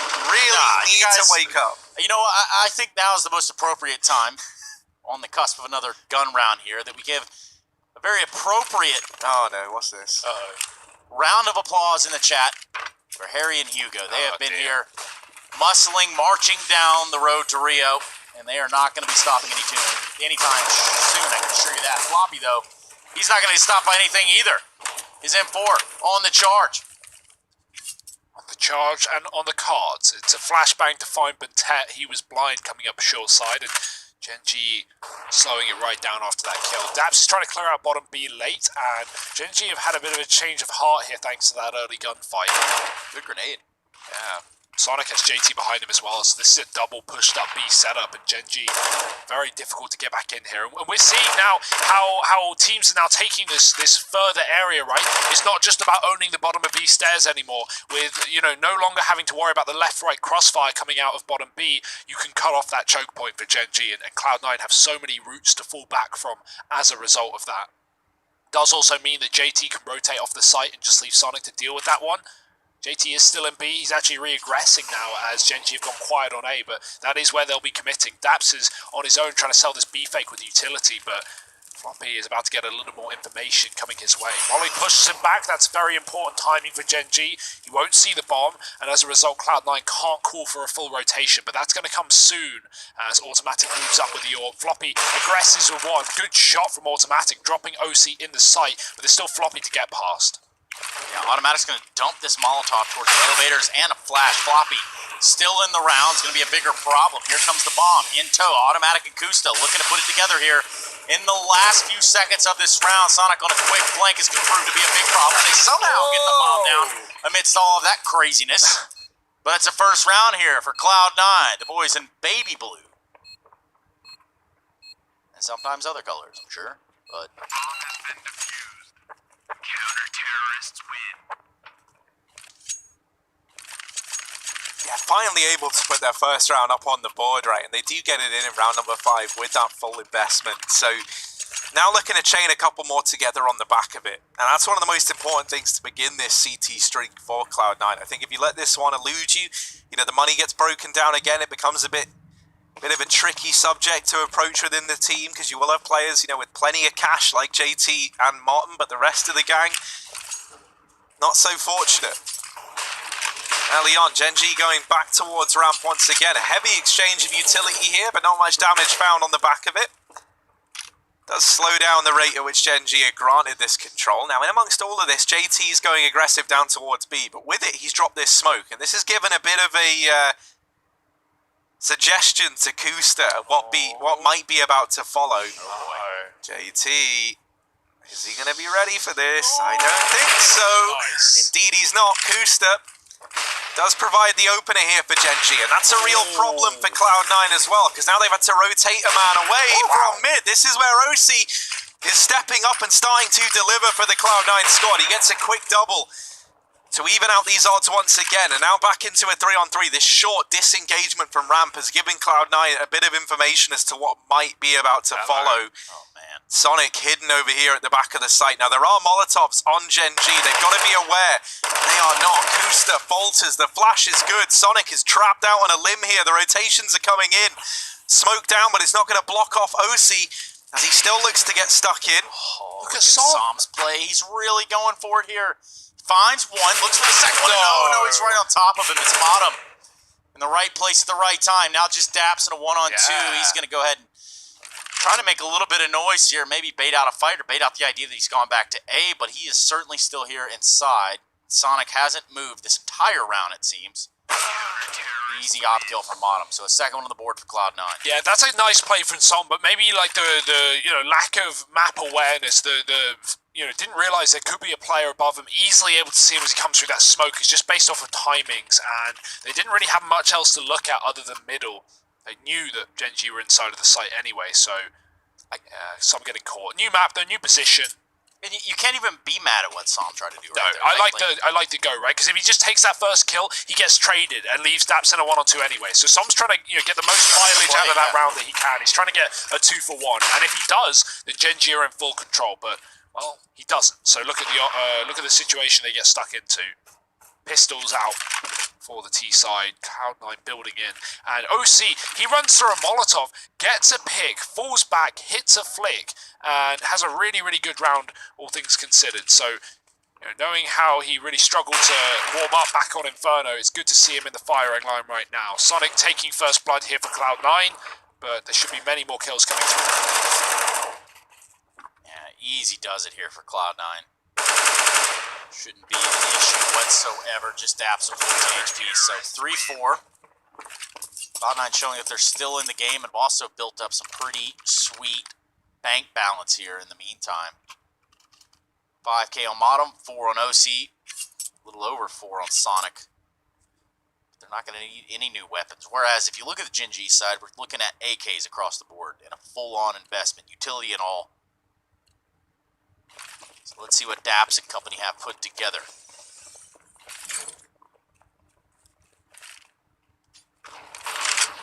Round 8 of our ESL 1 North American semifinal. Number 1. It's OC out with AWP again towards A ramp. Yeah, but mid control really looking to be the efforts here for Genji. 3 players creeping on in. Over towards mid. In amongst all of this, there has been some aggression from Floppy down towards the base of ramp. There's always a chance of this head-to-head between him and Daps, so we caught that just in time. Now, man down for Genji, trying to get in towards middle, but to do that, you got to get past JT and Motten. They do, but they are trailing behind. Some here alone. He's in the firing line. Yeah, but so is Kusta. Kusta's inside of this site already. They don't have the bomb here just yet. It's on its way. It's a little bit delayed. And Kusta now is trying to find some ahead real estate within the site itself. Yeah, Som didn't want to go over the construction in middle because he could have lost the bomb on his own. He opts to come and join Kusta, but well, look at how well that's gone. Kusta's dead, Som's continuing, and he's found a headshot angle, but he can't hit the kill. Sonic hiding at the back of the site, and I don't think he's going to move, judging by what we've seen from Sonic at the back of B. He just hangs out there. Yeah. Come Like here, a hedgehog, you know? Oh, Just kind of curls up in the back of the site. he's actually moved forward. He's after those rings. Som ringing at the door. He's made a noise. He's got one, but the re-peek is in, and Sonic will close the round. Now, speaking of rings, Oh. anything you want to share with the class, Harry Russell? Or not. It's up to you. I just dropped a ring down the toilet. It's not even like a big deal. Oh, everyone needs to know. The whole world needs to know that. Yeah, it would have been not a big deal if it wasn't your wedding ring, Harry. Yeah, and if That's you were wearing that's it again disrespect. today. Well, you know, I think, you know, I would have... See, it was Chad to get it out. That's the real hero that's part. that's the the... best part, isn't it? I didn't really want him to. Didn't really ask. Would you have abandoned it, Harry? If I Chad did didn't get abandon it. I out? tried to. Oh, you Chad left finished it. it out. Buntet over here at the top of ramp, along with Gen G and the rest of the gang.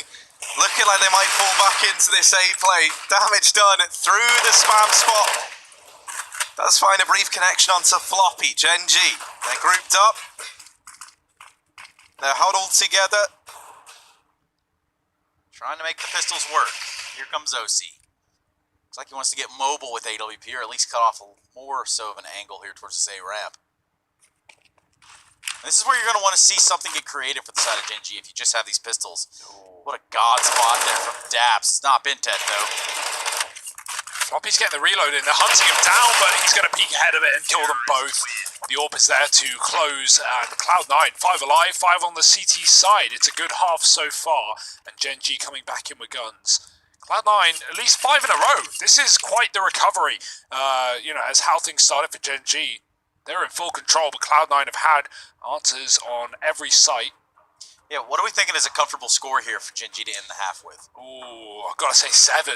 Something high, you know. Even 7, I think, is... Like, I think we're in a world where you should be winning the half on the T side. But, like said earlier, Gen G, they actually win 70% of their Vertigo rounds on CT. So that's, you know, not common. And I don't know if they'll be able to do it against Cloud9, but that's what history says. So let's keep that in the back of our minds. If Gen G get 5-6 rounds on this T side, it's not over.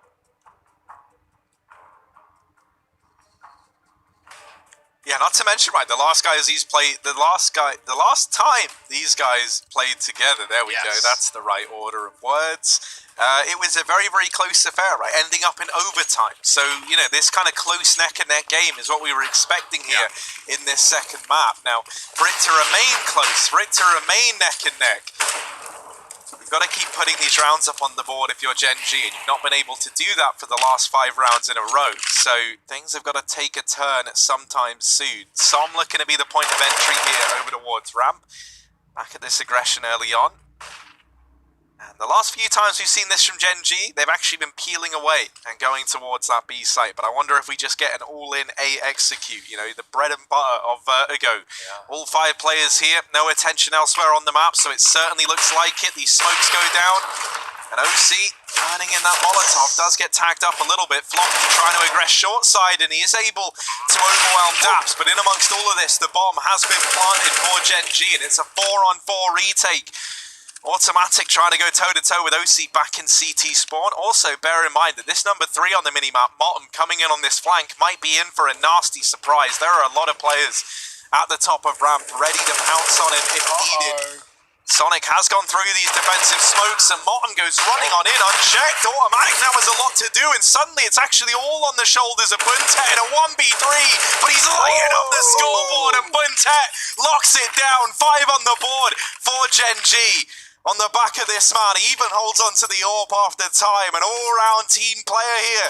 as Buntet puts that 5th on the board and ties it up now. That's so excellent. I love watching Buntet clutch as well. He doesn't ever play the bomb or like fall back safely. He's just going to fight you. And one by one, he just re-peeks back in under that smoke.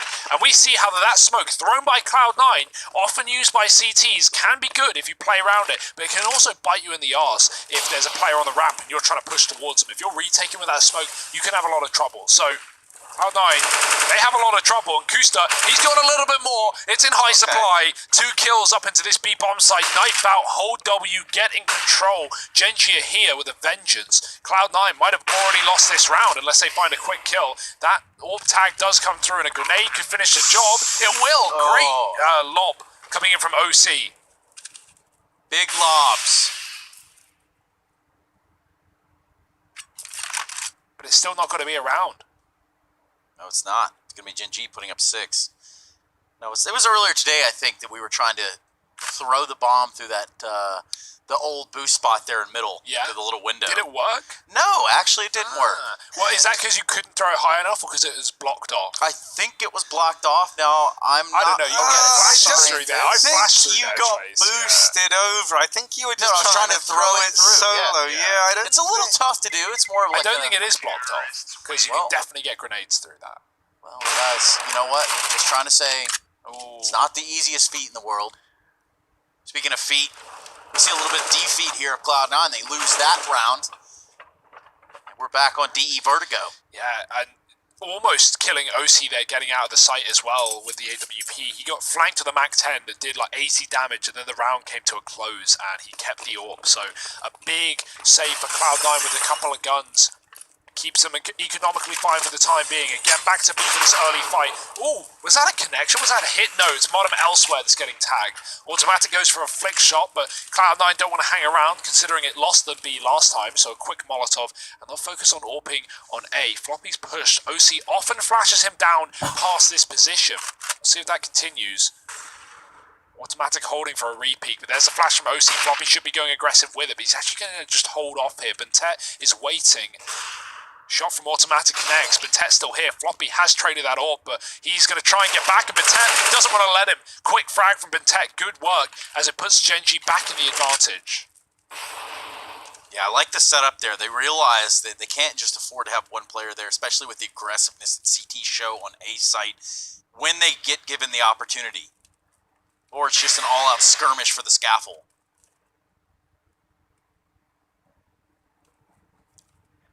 And now if you're Gen G, right, it must feel very, very easy to just fall back into this default A-side play. You just throw these 2 smokes down, and that pretty much cuts Cloud9 out of the round. It forces them to have to commit through these smokes, and this is why this A-side of Vertigo is so strong for the T-side, right? Like, it's going to be hard enough playing around this in a 4-on-4, but now you're really relying on Sonic to give something massive over to Cloud9, and he's only able to put one up on the board. This might just have to be the save here for the Cloud9 squad. It's JT and Motem still toying with the idea of going for this retake, still floating around. As Motem's moved in over towards CT, there is still a smoke in play as well. They're able to get a kill and get that smoke down onto the bomb. Maybe there's a chance for Cloud9. Maybe they can accomplish something, but a lot of it is hinging on winning a fight sometime soon. And as this smoke fades, the first kill goes in favor of Daps.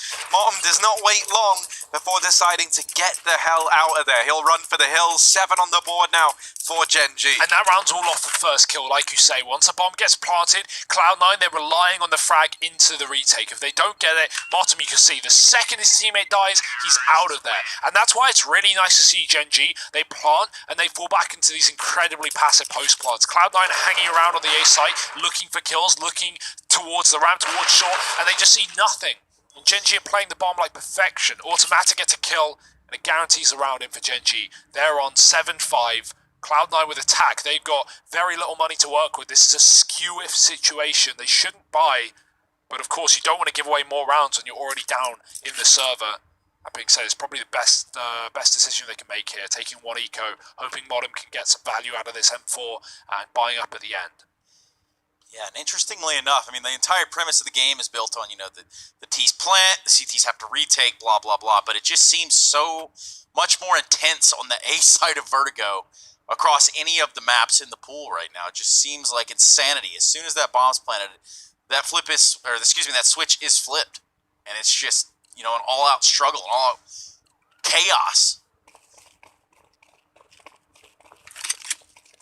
Boy, is it not any easier for either side to get to that point. So, nonetheless, just 2 and 4s here for Cloud9. Ooh, the mid push, some perfect spray, kills them both. There's even a third player there earlier, but he's gone deep in towards B. Cloud9 are pushing this as well. They've got nothing to lose, everything to gain, but Kusta is... He's full of weird spots to hold B, isn't he? He had that little boosted position earlier. Now it's automatic. Great click, gets DOC. Bye. Wrecked. This spot is grimy. Kusta does have the bomb though, which you don't love to see. However, luckily enough for him, he does win that first fight onto Sonic. There's like a world in which this or that did get out of hand, but thankfully Kusta is able to hold his own down towards B. 8 now on the board for the side of Gen G. And a reinvestment coming through for Cloud9, but already you're going to note Sonic relegated down to an MP9. Rest of the guys shouldn't have the same problem. You're even going to get to see the AWP over in the hands of OC, so it's not the end of the world. Only one defuse kit here in the hands of Martin. And, you know, with how this Vertigo map plays and how often it does come down to the retakes, that is something to bear in mind. So he's going to play over here towards the A site early on, and it is a very heavy A presence. This is surely going to be some ramp aggression, or at least a bit of a peak from Cloud9, but this many players here, and yes, it really is. Full send. Motem is getting stuck in to the front line. Now, is this where he wants to be? The flashes go in, and he tries to challenge Buntet, but does not come out ahead. Man advantage taken for the Gen G squad, and if they were to pounce and activate over towards this B site, which is where it's looking like they're thinking about right now, there is only one player here in the form of Sonic. Once again, he's the guy on the MP9 in this round, so certainly not the weapon for the job. What's this little boosteroo for Gen G? What are they huddling down doing for warmth at the bottom of B? It's been heard. It's Sonic scaring me, knows. and I don't like it. Are they trying to boost on like the edge of the railing? Like, you obviously can climb up on it from the sandbags anyway, but not going to go for it, whatever it is. Sonic waiting very close. Here's all of this. I wonder if that was like also to try and spot this close position, right, from a bit of a different angle. And Sonic has very, very promptly moved into position once that boost was attempted. Oh, look at Sol. Oh dear, look at, How's he here? Don't really know, and I don't think Cloud9 should know either. Now, he does give up his very advanced position, and that leaves him, I was going to say trapped, but maybe... Wild man.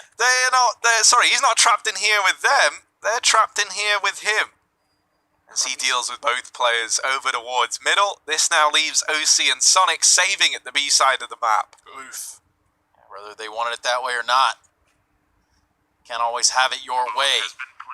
Yeah, that actually feels like that was purposeful for Gen G, right? Like, throw a lot of pressure early on the site A and you know, really force Cloud9's hand with a heavy setup, and then, you know, use that time to put Som in middle and then just wait, go silent. Gen G don't do anything until Som gets 2 kills because they don't need to. Like said, Som is unknown in that position, and it's such a valuable one at that. Great exits from Sonic. It's away with an AK here. Orb is even going to find another automatic. Does he want to risk giving away his gun as well? Money is fine for Gen G at the end of the half. I think the biggest fear is giving away a double orb. But Yeah, I like this. not going to connect. I like the try though. Yeah, But, cool idea.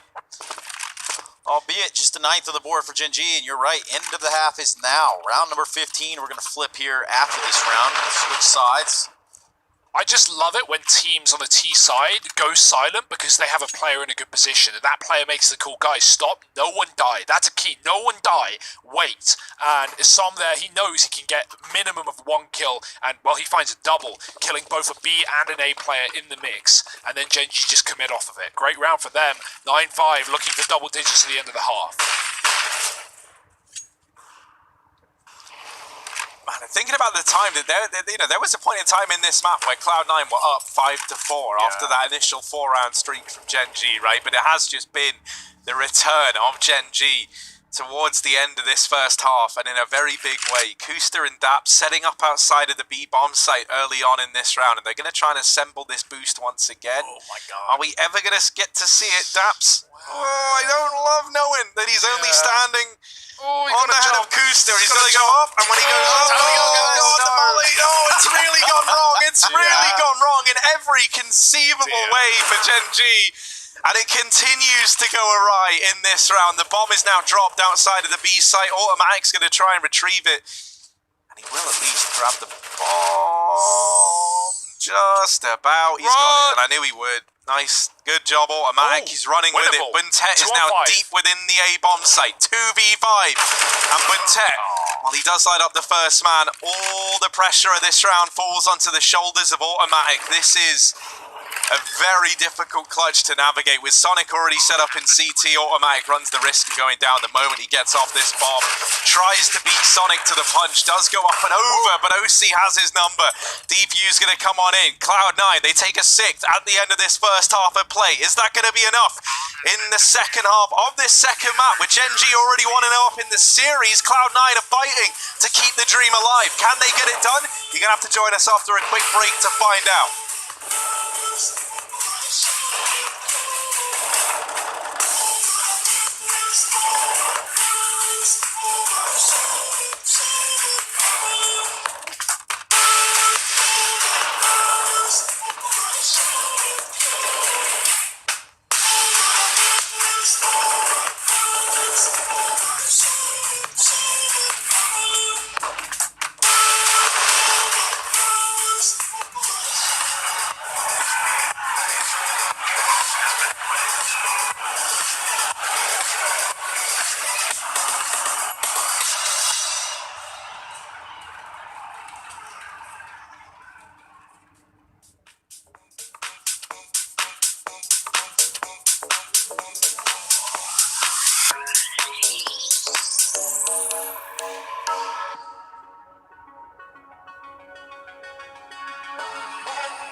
So far from close, it's so hard to find my destiny. Try not to drift apart, 'cause you'll be right back at the start. And I don't wanna keep on falling. I gotta stay recalling memories we've lost and found. Explain to me what it's all about.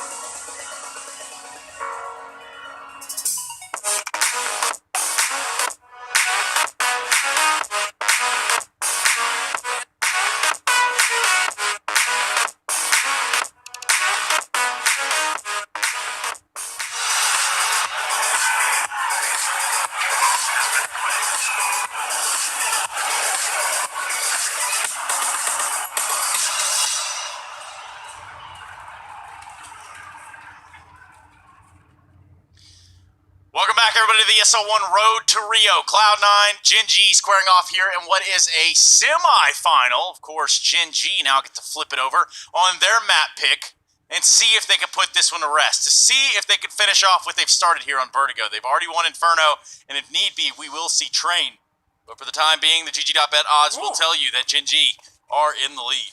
Yeah, they're in control. 9 rounds on the T side, and now moving into what is statistically their better half. But we'll see that put to the test here and now. A fast fight on ramp, but no one to receive, no one to meet. Cloud9 taking their time. They're going to group here eventually with the bomb, but it's late to the party. Let's hope there's still some cake left.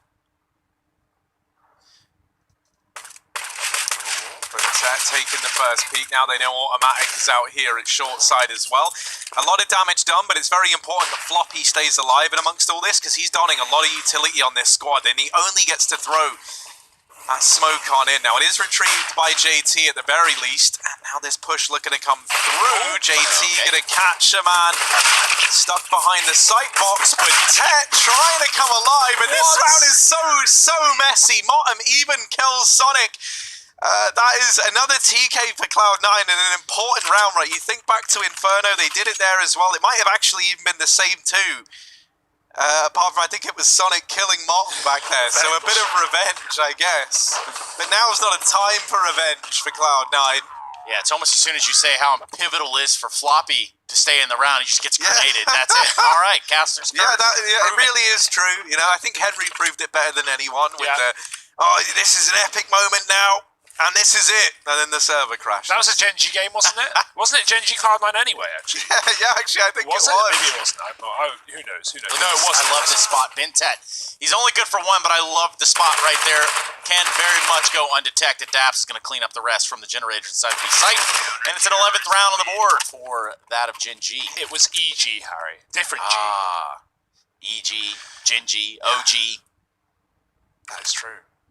Right now, GG. Yeah, I was going to say, it might be GG, Trace. It's coming up. Cloud9, they've got to build a T-side here, but let's not call it before it's already happened, because Cloud9 have yet to show us a T-side rifle round, and this is the bread and butter of Vertigo. This is the go-to. And A-site control.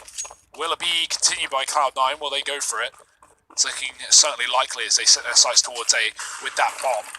Motem moving up with a smoke to try and get a semblance of control here for Cloud9. He's going to move towards short side as well. Genji have thrown their deep smoke, but they're not playing behind it. They're actually very focused towards mid and B. It's a solo A setup as some hides in the boost, and that might be the right call to make. That bomb is moving out in mid. A lot of players being loud. Automatics dropped it, but he can't hold on to it for too long. He's actually going to go back for more. Perfect timing, catching Floppy, swapping out guns, and Automatic has got a molly from the ground to throw back. Genji have even pushed B, and Cloud9 are coming back to it late. Sonic's taken up a position he would be playing in on the T side. He's like going back to the floodlights and is holding down this B side of the map. He is a menace at B, is Kusta. And you really don't envy Cloud9 for having to deal with someone like this in the server. Like, he's so annoying. Look at him. He's still floating around. They're still dedicating all this time to dealing with him. And Kusta has been nothing more than a great distraction in this round. Automatic is about to get the information that ramp is clear. And this should lead to a B rotation. Oh dear, Kusta goes away. Genji had the read that was going to be an A play, and Automatic, he just cleared ramp. He just got the information a second too late. Look at the silver linings, though. We're looking at some utility still here on Genji. They're going to go ahead and dump a Molotov into the site. Very low player somehow stays alive, and JT on 8 HP. Sonic on 10. Motem with the 100 and the AK. So holding on into this bomb plan of the B site. It's Genji that have to get back inside. Automatic is taking a long time, and of course they're considering it at this point. JT is low, a bullet away from death. The smoke buys him more time, and Automatic has got the kill. Sonic's pushed up, though, with a wraparound Motem from the back of the site with 2, and Automatic regretting how this round went down. I bet all of Genji are. They had it in the palm of their hand, and they're going to throw it right back into the hands of Cloud9. 7 on this T side, a recovery round for C9 to keep in this series. And that's so unfortunate, right? Automatic's just making the call. Guys, I'm down ladder. I'm flanking A. And the reason that works is because Cloud9, they don't go through the connector to B. Sonic checks it and he gets spotted by Kusta. So they walk around from connector to T-spawn to B. And that was the one place that Genji had no information, T-spawn. So, a second's difference. If Kusta just doesn't move as well, he probably gets 2 kills there. The first dude in was 10 health. So Kusta probably just mows him down and Genji win the round before the bomb gets planted. But, hey, that's a world we don't have to live in right now as Cloud9 have recovered. And they may be building into this game once and for all. Yeah, looking like we might see another one of these fights down towards B early, and this time Kusta is not afforded as much ground. He hears some footsteps there. Sonic makes a bit of noise falling down from the boxes at ramp. Daps holding on to middle. He does have Buntet and co nearby to help him if needed. Automatics here as well. A very heavy mid presence from Gen G. And this is a lot heavier towards mid than I feel like you see a lot of CT teams play on Vertigo. This is seemingly the perfect round to do it though, because Cloud9 are coming in with some mid aggression of their own, and there are, as we just said, a lot of guys here for the Gen G squad. Daps has repositioned from construction. I like the idea from Buntet. The smoke misses, but it's going to give the illusion that there was a player construction, and that's not where Buntet ever was. So while they go running into mid, he's able to get two. The lineup is in for automatic, and it's only Motem left. 1v4 required here from this man, and a double setup at the top of B. Motem surely not ready for it, and Daps will catch him. 12 on the board for Gen G. They are quick to rectify their mistakes from that previous round. They don't let another one slip by the wayside. And now they field a 12th on the board. They break the economy of Cloud9. Such an important round to win in the grand scheme of this series. As now a 13th round feels inevitable for Gen G. Yeah, and automatic, he's playing great, right? Not just here, but in this series in general. The only major winner in this series, but yeah, he's showing us why. 18 kills on the previous map, 17 right now, and he's certainly not done. Cloud9, they might be done, at least on this round. It's just Glocks. 2 flashbangs, Deagle and OC. Gonna pop these players into the B-bomb site. Kusta will need support, but Daps has already come rotating in. It's awfully quiet towards the B side of things, and Gen G don't like quiet. They want to make it loud. Rattling off some AKs. Kusta is full white in the open. He doesn't realise that he actually wasn't behind the pillar, and Sonic and Floppy get Glock opening kills. Bomb drop buys some time, and Buntet will take some players out. It's luckily not going to be a problem for Gen G, but that looked dire for a second. That Don't was worry, scary. This is where Buntet, you know, he draws on his past experiences. He goes, like, I'm used to my teammates just getting wrecked by some Glocks or something. I can mop it up. You know, that's what I'm good at. And he comes in and saves the day, right? He gets that one back under control along with the rest of the gang. And now 13 on the board for Gen G. It still gets a little bit worrying, though. A lot more worrying than it ever should have got. And if you just think about Buntet's journey up to this point, Man, it's wild. It is wild ride that man has had. Yeah, I'm so glad he's finally in a team where you know, it doesn't, like, it's not just reliant on his performance anymore. You know, obviously he can you know, pop off and play sick, but even if he doesn't, he has a team behind him that can, you know, do some real damage.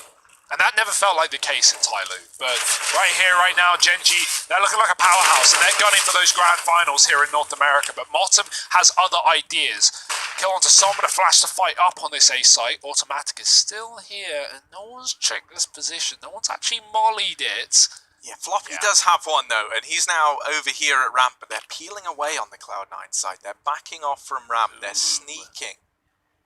All the way back towards B they go. Where's Dapsack? We push number 7, Bastion. Okay, he's over here in middle. So not going to have the fastest rotation over here to the B site, but we'll still be able to help Kusta as long as he can buy a modicum of time here for Gen G. Daps has actually already began a preemptive rotation back around and is already here. So both players inside of the site now for Gen G. Kusta using Sonic's position, tries to use it against him, but isn't able to put up the kills required. Buntet is a man who might be, though, as he charges in to this retake. Him and Daps both falter, leaving it on automatic again, and this time he's not able to get it close. Cloud9, they managed to put another on the board, an 8th now, as this back and forth game continues in the second half. Kusta's getting kind of cheesed at the back of B, right? Not only the round with Glocks where he's flashed out and doesn't realise he's in the open, but just there, he dinks the first player, and any M4 using those, you try and continue the spray. You think you're going to kill them in the second bullet. No, they just run right away, and he transfers to a second dude, but that guy takes him down, and yeah, Kusta gets no kills at the back of the site. Even with good damage to Sonic, Sonic follows up with kills, so, you know, you need a frag there for Kusta, bare minimum. OC, displaying his frustration at not finishing the job, he puts automatic online with the orb. Still good damage anyway. A grenade could seal his fate. And Motem does have one of them as well, so Low HP means automatic needs to play extremely passive in this round, and that can force a change of setup here for Gen.G. They've got to play around that factor. So he sits in towards mid now, swapping positions with Bentet, who comes through elevated towards the A site, running a crossfire with Som, waiting for the execute. Cloud9 going to go for it. Som has been very patient. He hasn't been one of those players who's eager to fight on the ramp. He's had no problem with waiting around to play retake on this A site, and right now he's going to do that again. Bomb getting planted. He tries to stop it with a molly. Floppy smokes it with a grenade, and the kill will come through from Bentet's spray. The retake is on. Yeah, and these 3 smokes are going to be instrumental. With 3 smokes, you can actually block off not just the position at ramp, but short as well. And in theory, at that point, Cloud9 are just going to have to force these fights through the smokes at ramp and short. And that's what's looking to come through now. They start to pepper into the site. Daps is the first man in. Still alive while the rest of the team starting to get chipped away around him. Motten in with another. JT not finished off by Daps. It leaves Automatic in a 1v1, and there's just no time in this round. 9 on the board now for Cloud9, trying to make this comeback happen over on the T side. With each round, they are wrecking the future for Gen.G. There's no money, and a chance at a 10th feels very, very likely unless Automatic can really pop off with this orb now. Yeah, and then that damage from OC actually does have value in the round, right? It may feel like kind of pointless because he doesn't kill Automatic, but it forces a setup change. It moves the orb away from A, and as a result, Automatic comes in for the retake in a 1-on-2 that he can't win because he has no kit. So yeah, it works out in the long run. Obviously, that round would have played very differently if that damage didn't go down, and maybe Automatic would have found kills on the A site. Maybe he wouldn't have. We won't know. It's an eco for Gen.G as Cloud9 come alive on the T side, 2 rounds in a row. This one hero AWP has got to do the heavy lifting. Som is playing a smoke, but Cloud9 are watching for it. This isn't really a surprising position to see a pistol in. We're going to see these C9 boys set up for the A side execute. Pressure's really on for Automatic. What can he even do? There we go. We got our answer. Shot through smoke. Yeah, just gets one ball through the smoke. Bentet, not usually an AWPer, and won't be for much longer. Does get stripped down there by Motten. Even Daps all alone, wondering what went so wrong here to end up in this predicament. 10-13 now. Cloud9 starting to close this gap, starting to get back into the flow of Vertigo.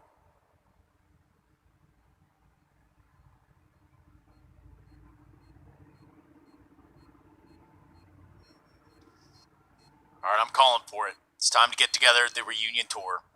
Yeah. You got Shroud. Sure. You got Freakazoid. Okay? Right. You're going to bring in Skadoodle. Yeah. Nothing. Yeah. Okay? I'm liking this so far. And then, so far, when you look at this whole project as a reunion tour, kind of go play some show matches. Maybe sign to C9. Maybe like C9's old guys clubs. Yeah. Are you going to manage it, Trace? I don't know. I was thinking more of a hands-off approach. It'd be more fun to talk about them outside. But yeah, be on the lookout for the reunion tour on the 32nd of February. That's going to be coming out. So tickets on sale now. Tickets on sale, 32nd of February. And for this, it looks like the rounds that are never going to come. At least for the side of Gen.G. Just 3 away from netting themselves a grand final appearance in the Road to Rio, North America. Forward positioning from Som. Automatic and Bentet are going to back up into the site. Motten playing close here, though, at the bottom of A, while the rest of the team clears out middle. So now what they've done is created themselves a little space as to where they want to go. Where do they get the picks? Ooh, Daps. Dead early. No play into this round. Automatic's found Floppy above the scaffolding, but there's more Cloud9 players trying to split this B site. Doing it from the main entrance, they will. Sonic is in, and he is out and about.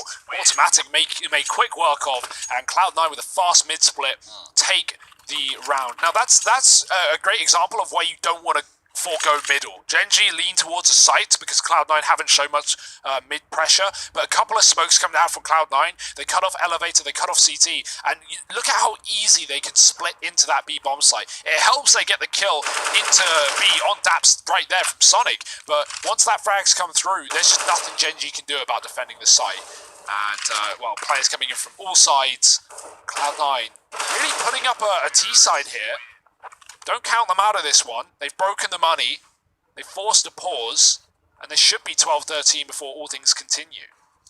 Yeah, one of the other things that's just so hard about defending that B site, right? Like, you got to see it very much firsthand from Automatic. Like, he comes in from CT after getting smoked off to try and hold the elevator, but losing both players inside of the site means he, like, tries to reposition so he can hold both the push-up from B and the mid position, and that just leaves him exposed to so many angles, right? He didn't know where he should be looking. There were players everywhere, and he gets overwhelmed. So, you know, if you do lose these early fights at ramp, this B site is a really finicky one to hold on to, and in this round, it might just be back to B for Cloud9, try and get up in the face of Gen G, and then they remove the face of Kusta. These rotations coming through from the Gen G squad, but only pistols, and not even a commitment from Cloud9. They are just toying with Gen G at this point.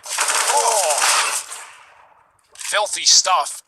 Tim gets one, but that's probably the only kill we'll see in this round for Gen G. Som's trying his best, but oof, down to 2. And the flank is in. Motten will close it. It's 12 rounds for Cloud9 as expected. The money is there as well, and I think that's the biggest problem for Gen G.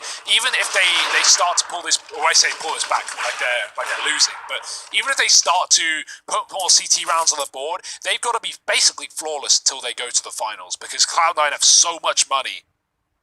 And we are late in the game that this could save Cloud9 from any kind of eco round. Gen G, what do they got for us? This is a crucial swing round. Without it, Cloud9 not likely take the lead. And so you can see how slow Gen G are being out of spawn.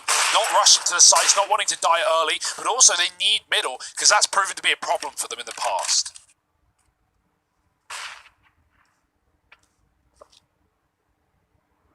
This is going to be one of those big rounds, though. It's going to be one of those moments that, well, I don't think anyone's going to forget. Yeah, all this attention to other avenues on the map has really restricted how much Gen G are willing to play their hand here at A, right? And so as a result, in this round, Cloud9, they get top ramp control, they get into this A bomb site, and they've faced very little resistance thus far from the Gen G side. That Molotov doesn't do anything to deny the plant. The nade will find some good damage onto Sonic.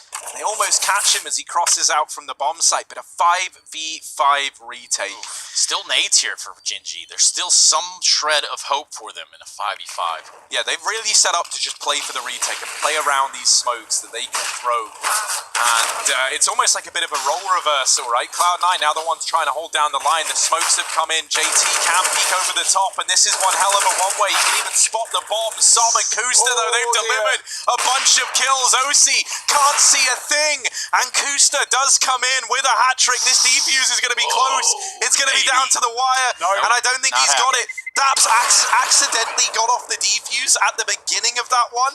He would have had time if he'd stuck it from the offset, but he accidentally lets go 2 seconds in, goes back in for the defuse, and there's not enough time. That is heartbreaking, but that's how it falls apart for Gen G. It's classic, seeing teams play for retake on Vertigo and not buy kits. I'm so confused. Even if they do buy the kits, it seems like we never have the player with the kit get on the defuse. It's always someone else, and I know things get hectic when you're coming in for those retakes. You're pushing through smokes, you're spamming. Cloud9 are everywhere. There's 5-on-5, but if you don't stick the bomb with a kit, that's exactly what's going to happen. OC doesn't even hit a shot, but he wins the round in the 1-on-3 just by, well, I say staying alive. He didn't even do that. Regardless, it's Cloud9. It's a 13th round, and it's them saving themselves from the brink of defeat here in this semi-final. And the money is still there, of course, as noted. Gen G get away with guns, so they have something to play with and something to play for, but Cloud9 just convert it in the post-plant. And you can see how pressured Gen G feel by how they're playing A. Bentet and Som haven't been fighting. They've been just playing full retake, giving up on taking any control towards ramp, and that's just because Cloud9 are winning all of these fights here. Well, this was 13-7 at one point in favour of Gen G. The last 6 in a row going in favour of Cloud9 has certainly put them in pole position here. Looking to take us to a third map, looking to keep this grand final dream alive here at the road to Rio. Automatic opening this round up, but Kusta does get caught aggressive down towards the base of ramp, so quickly equalized courtesy of Floppy. OC's even set up here at the top of ramp, and he's looking just to remove a man, just to pluck one from the defense of this Gen G squad. And if he gets it, then Cloud9 really might elevate the pace here, because that bomb is rotating around. They know that they've drawn heavy rotations over towards the B side of the map. Cloud9 are very much in the driver's seat right here, right now. And if this kill comes in, then this round might be decided on the back of it. We might have to see a flank here from Gen G. Like, that's what they're left with. They were double B for a while in this round, but Tet's just come back to join Som at least as the smokes come down. But still, Gen G have two players who are nowhere near the site, and that's going to allow for a free bomb plot. Cloud9 get it down. There's no nades to stop it right now. Daps is a long way away on that B bomb site, and this smoke fading could be a problem for Som. He could get spammed. It's a common spot. Gen G waiting, grouping, and no flanks in play. Daps is coming in on this late lurk, but they were scared of middle. Cloud9 are just fully committed to the site right now. They've even cleared bottom ramp. They know there's no flank. Sonic is waiting. He hasn't even moved since planting. He's going to go wide. He drops one, doubles down. Sonic with the spray, and just like that, the round is over. Cloud9 bottle Gen G up, and they will find 14 first. Gen G fans around the world, Pepe hands and all, not enjoying this comeback that has been Cloud9. Good on Sonic, perfect positioning in the post plant, doesn't even have to move. It's excellent work from Cloud9, but it does feel like how my pug felt this morning, right? Getting 11 rounds T-side and then getting ace smoke executes on you every single round on the A site. It can be so annoying to play against if you're Gen G. You can feel like there's just no solution at times. Hugo, let's not forget that a teammate had to be kicked out of that that pug. was true, So, yeah. you know, playing a man down isn't ideal either way.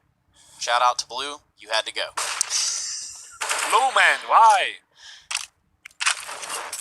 Well, let's see what goes on for the blue men in this round. I'm of course talking about Gen G, right? They've gone for this partial investment. Yeah. They do have something to offer in this round, but it's really not a hell of a lot. And Gen G, with only two players over at the A side of the map, they run the risk of having this A site being a problem again. Now this time they've assembled a boost, and it's Som with vision over towards ramp, and he just might get rewarded in a moment's time. Oh, so... Oh, they're coming, I'm sure. Oh, they're coming. They're getting close. And no one's got any idea this boost is about to get dismantled in a very big way. And there it is. Floppy finds them both. Tag from Daps, but not the kill. And Automatic is all alone, trying to deny map point to Cloud9. He's not even going to give this one a go. They're actually hunting for him. And Floppy will get taken down. Motem is nearby to trade. 15 for Cloud9 and a third map on the horizon. This is why I said that 70% CT win rate can be deceiving for Gen G, and I imagine it was just inflated from, you know, a good game against Triumph, because their CT side has been awful. You know, like, I don't even really want to blame Gen G, because it's so hard to get those retakes on A, but it's Cloud9 just powering into A every single round. We've had 4 in this second half for Gen G, and there were 4 of the 5 opening rounds. Since that point, they've been silent. Okay, so we won't blame Gen G, but we will definitely question some of the holds here on B from the side of Gen G. Those were not pretty by any stretches of the imagination. Now back against the wall in a game that looked like it was all but done. Gen G are about to be taken to a third, potentially on the offset of this round. Overtime is available as well. 2 rounds for Gen G would put them there. This man, Floppy, lethal. He gets out in front, he wants to take B by storm, has the drop on Gusta, who is super out of position, and it's easy kills for the side of Cloud9. A joke of a hold, if you will, for Gen G at the B site. They're going to get walked all over here. Som 1v5, this one. Well, you can go ahead and write it in the books, ladies and gentlemen. A third map on the cards, guaranteed now, as the last player falls for Gen G. We are right here at the ESL Wonder Rio, and this train will be departing the station soon. Who's going to be on it on their way to the grand final? We don't know. We'll find out in that third and final map when we come back.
all my chances. Fucked up all my chances.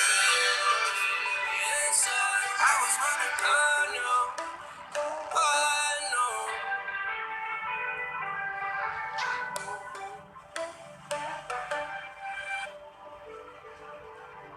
I'm so sorry that I wasn't really there for me. No. Cause nobody else is showing any empathy. Rudely awake and quite undertaken. Did I do something wrong?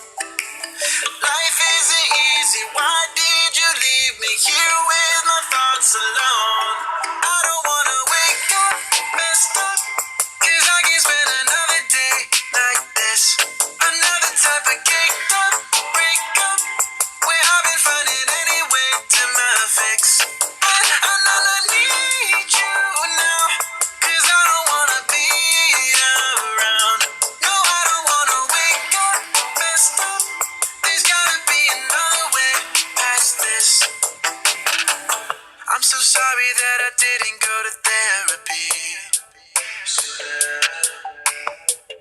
Thinking everybody, even you's an enemy. Brutally awake and quite undertaken. Did not do nothing wrong. Life isn't easy. Why did you leave me here to get drunk alone? And I don't wanna wake up messed up, cause I can't spend another day like this. Another type of caked up breakup, where I've been finding any way to my fix. But I need you now, cause I don't wanna be around. No, I don't wanna wake up messed up. There's gotta be another way past this. If I am so wrong and so gone, miserable, won't you stick around just for some be visible? But you don't, no you don't, can't leave me to suffer. Erase all the doubt, pouring Jack in my mouth. In a love with enough of the pain and the drugs to be present for now. All I might know.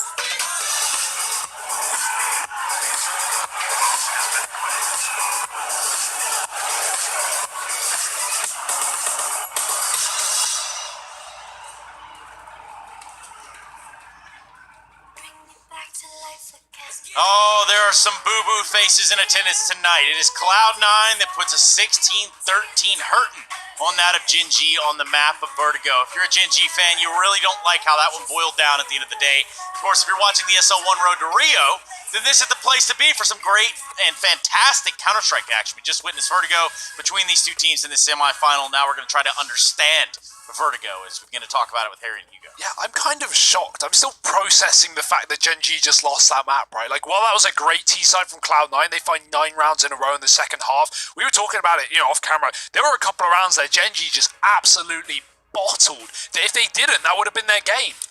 Yeah, that's going to be like one of the hardest things about reflecting on this matchup. If you're Gen G, right, you certainly had opportunities where you could have got it across the line. Had, 1 or 2 things just gone your way. Like, there's even the round where Daps is on the defuse, and then he gets off of it because he's worried about, smoking the bomb, not wanting to throw the 3v1. But in getting off of it, they actually don't have time for the defuse, right? Just little things like that. And even the decision to play a retake setup over at the A-bomb site with no kit in play, right? It's like another head scratcher.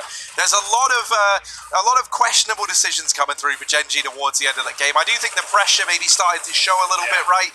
As things were heating up, as you could feel Cloud9 getting back into that game, it certainly felt like the cracks started to show for the Gen G side. What about, in terms of cracks over on the first half?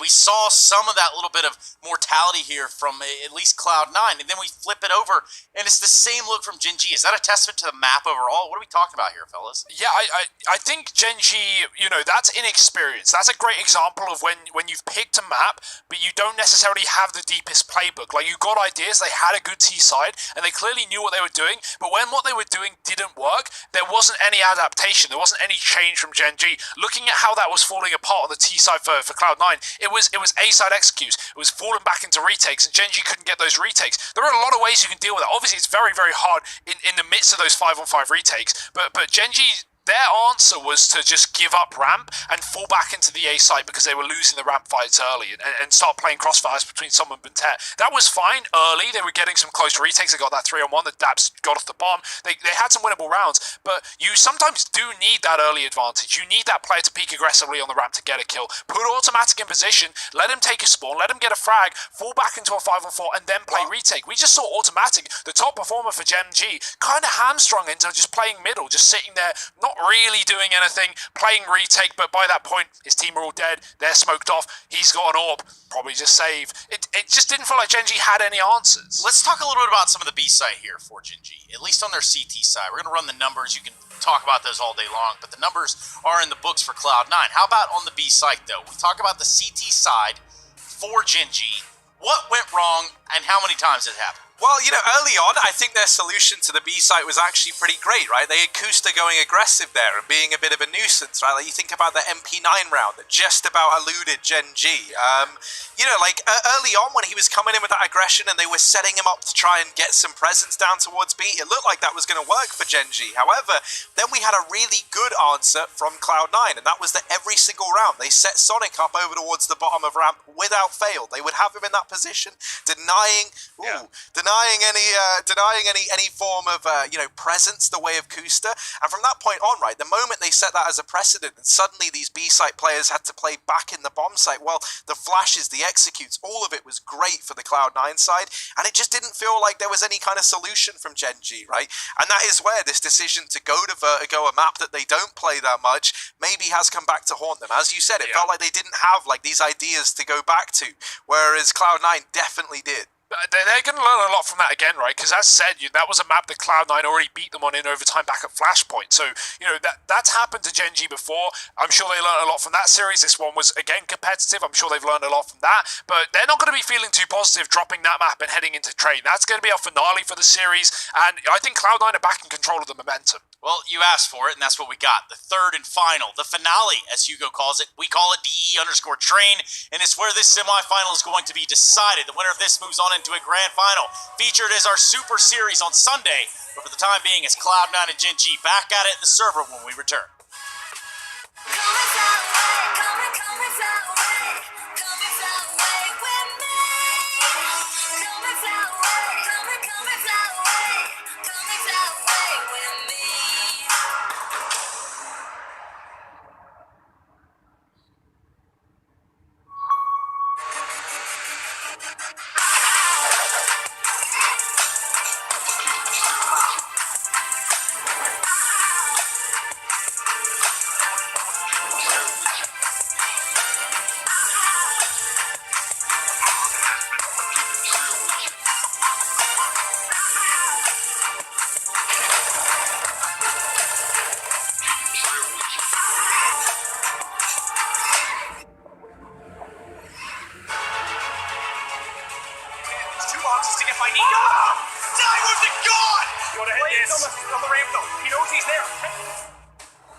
Son intelligence de jeu, même quand il avait 6-7 ans, c'était assez incroyable. Donc au début, on était meilleur que lui. Je pense qu'il a, c'est à partir de ses 14 ou 15 ans qu'il a commencé à être meilleur. Au début, quand il perdait, c'était un très mauvais perdant. Hein. Oui, je me souviens très bien qu'il cassait beaucoup de souris.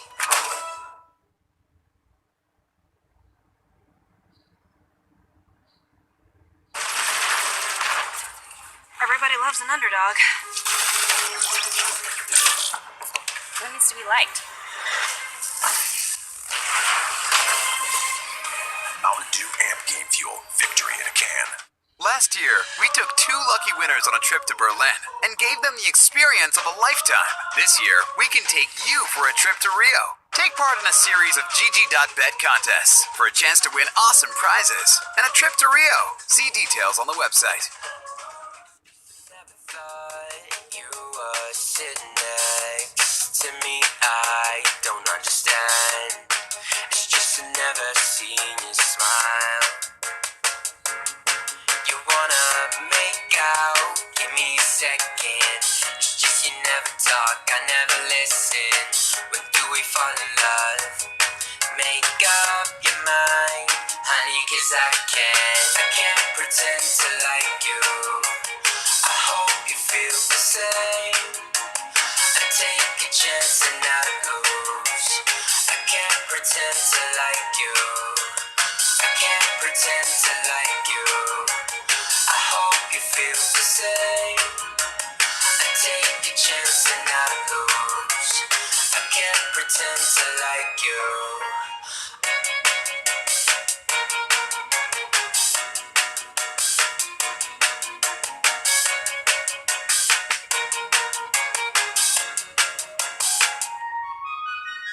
You need a friend. I can't help this time. I'm in trouble.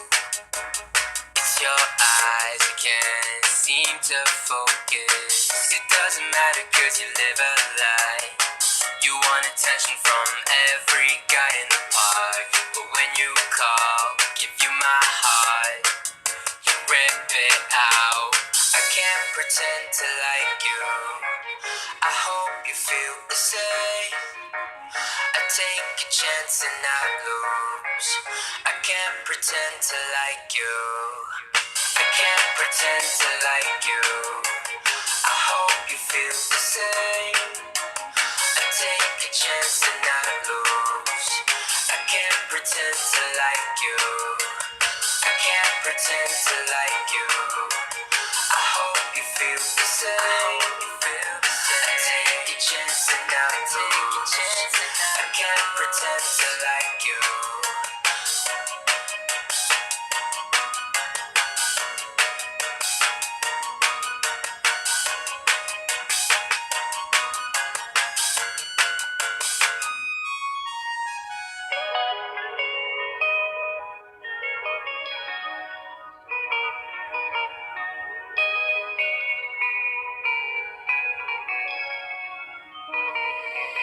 I can't remember the last time that I really felt fine.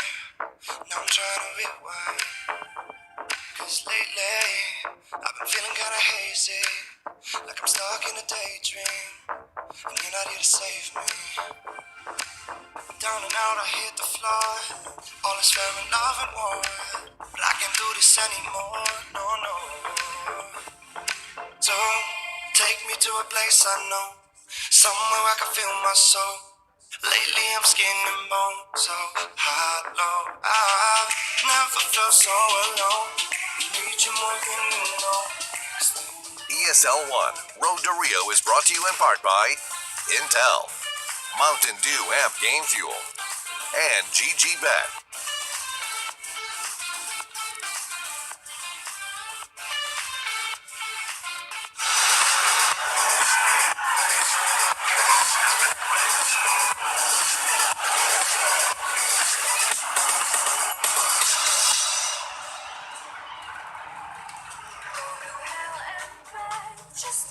It's that third and final map of this series, rather. Gen G taking on Cloud9, and we've arrived at Train, the final one, the decider, and one that's going to send one of these teams on into the grand finals. Now, in order to pick sides in this map, we need to jump into a knife round, so perhaps we can get that going right away so that we can't get into the game. The knife round will determine the side, so I think, personally, I'm pulling for Gen G in this knife round, and if I were Gen G, I'd probably start as a CT.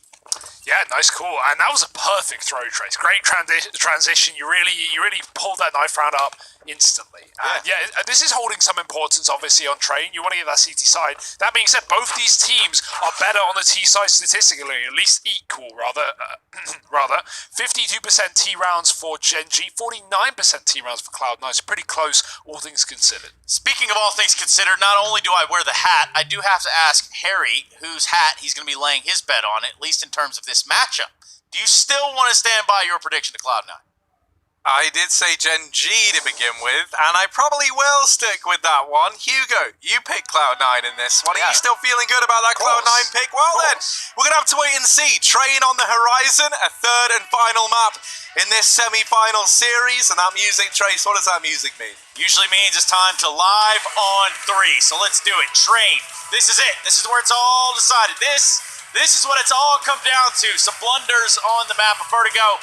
And of course, Inferno ending in a rather sped-fast fashion. It's going to be Gen.G looking to bounce back after catching a big loss in the second map of the series. Yeah, wipe the slate clean, forget about it. If you're Gen.G, don't even consider the previous map. What previous map? This is a best of one, and it's on train.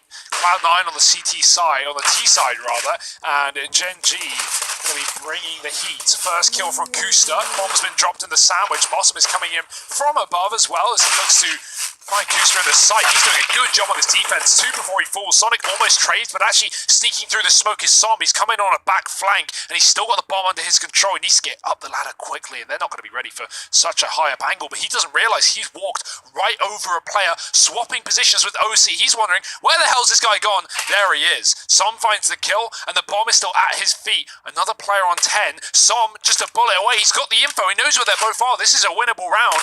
He can finish off this job. Sonic is so low. Oh dear. He's using the stopper as cover, and he will stop Som right in his tracks. Cloud9 take the pistol round. That they do, and you do hate to see that, Harry. Yeah, well, you know, it doesn't quite fall into place for Gen.G there. Som definitely had a chance, but you're bang on in that Sonic was just being a nuisance around the stopper. And that finds a first on the board for Cloud9. Looking to keep the momentum swinging in their favour here. After one hell of a comeback back on Vertigo. The fact that they've already bought the heat, that certainly bodes well for them for this round. Buntet sends one to the depths early. Main follows up, and he does get pincered from Main. Blink of an eye, suddenly two Deegs have come through from Som. Hey, Daps, let's not get a little too crazy here. Hold it down in the ladder. Wait for your teammate. Nope, not going to happen. Floppy with 1 HP in this round to Som's 29. Som has recovered a Galil. Ultimately, the bomb's still down. And Floppy just doing a little dance around the bomb train. Som set up over there towards E-Box. He's going to have a bird's eye view on the bomb train itself. And now it's just a little bit of a waiting game. However, Floppy can't wait forever. And finally, the shot comes through for Gen.G. And a round that got so close, it was almost painful. Daps, man, that would not have felt good if Som loses that clutch, because Daps swings out of the pop dog in a 1-on-2. But yeah, it's a round, and that's what Gen.G have to remember. Whew. Oh, it's over. They found the force. No stress, no pressure, as Cloud9 now have to buy in with the Eagles. We talk again often about how winning the second round is better. More so on the T side, but it's still going to hold true on this half as well, as Gen.G are now armed to the teeth with an AK and 3 M4s. Cloud9 with almost nothing. Grouping towards the halls early. Walking there as well. Gen.G have seen no progress on the out of yard, so they've rotated another man inner. Automatic has come to join Daps, and he's watching for that upper play as well. Oh, this nade could do a lot of damage. It does tag a few players up, but Automatic is really getting pressured here, luckily enough. He rises to the occasion and helps lock this round down. A second on the board for Gen.G. They do what Cloud9 couldn't, and they find that conversion there, so now no money over on the Cloud9 side. Gen.G should have a pretty clean path here to a 3-1 scoreline. You would think so. Never say never, Harry Russell. Never say never. Well, the lead is there for Gen.G, but will they hold on to it? You can only assume, with Cloud9 having a single flashbang in this round. That's all they've invested, and they're going to pop out of Main. Test not even blind by it. The flash misses, and, well, his shots don't. He gets one before he falls, but a gun gifted over. Automatic makes quick work of anyone who even looks at it. And JT, only a Glock, gets about as much done as you'd expect. 3-1 lead for Gen.G, all off of the back of winning the second round force buy. And now Cloud9 are coming in with guns. Now, gentlemen, what do we know about the last time that these two teams faced off on the map of Train? It did go all 30 rounds, Trace. It did go the distance. Did it now? Yes, it was, in fact, a 16-14, as 30 rounds often are, going in the way of Gen.G. So there's always that to remember, but I'm not going to assume anything at this point. What they say about assumptions. So you don't want to do that, Hugo. Definitely don't want to do that. Floppy thought about setting up for a smoke there. now that the windows are broken, it's going to be a little bit more of a waiting game. Just to see who moves their chess piece into the wrong place first. Semi-final.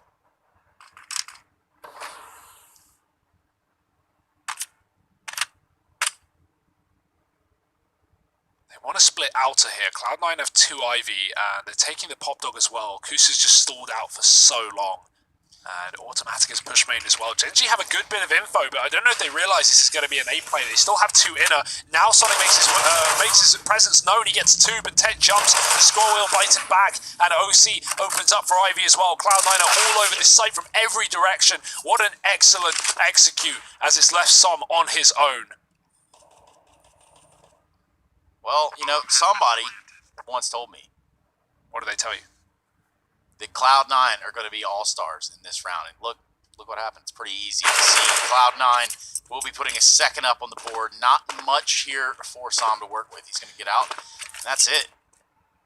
I mean, imagine sleeping on Cloud9. No one would do that. I can't even begin to imagine to sleep on Cloud9.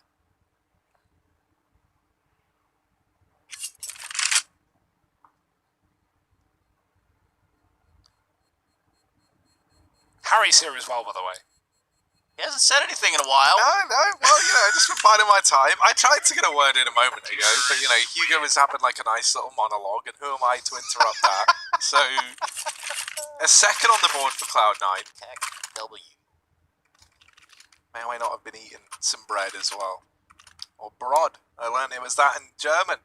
So, there you go. You have been trying to learn a little German, haven't you? A little bit of Duolingo. Just a little bit while I'm out here. Why don't you flex a line on us, Bitta? No, definitely not going to do that. But I did learn that Bitta means please. Yes, there you go. Oh, he's already got progress. Look at that. Yeah, we can check in every day and see how it's coming along. Probably won't be very good for at least a year. So, yeah, it really is a long project. And, well, Gen.G, they're in for the long haul as well. They've got this investment in this round, but if they don't manage to pick it up, they will be on an eco in the next. And so that there could be the springboard that Cloud9 look to jump off of to take this lead. Motem down towards Ivy. Set up here, does have OC alongside him as well, playing that anti-flash position. And amongst all of this, upper control has been taken by the Cloud9 side, outside of the B-bomb site as well. So they've really got a foothold all across the map, and their options are open to them early on with this default. Yo, smoke on a molly, Bentet will not let them pass. Cloud9 have to wait out the utility in this round. Couple of players selling a bit of a B fake here. You'll notice that bomb is still in T-spawn, so I imagine this is coming into the outer yard.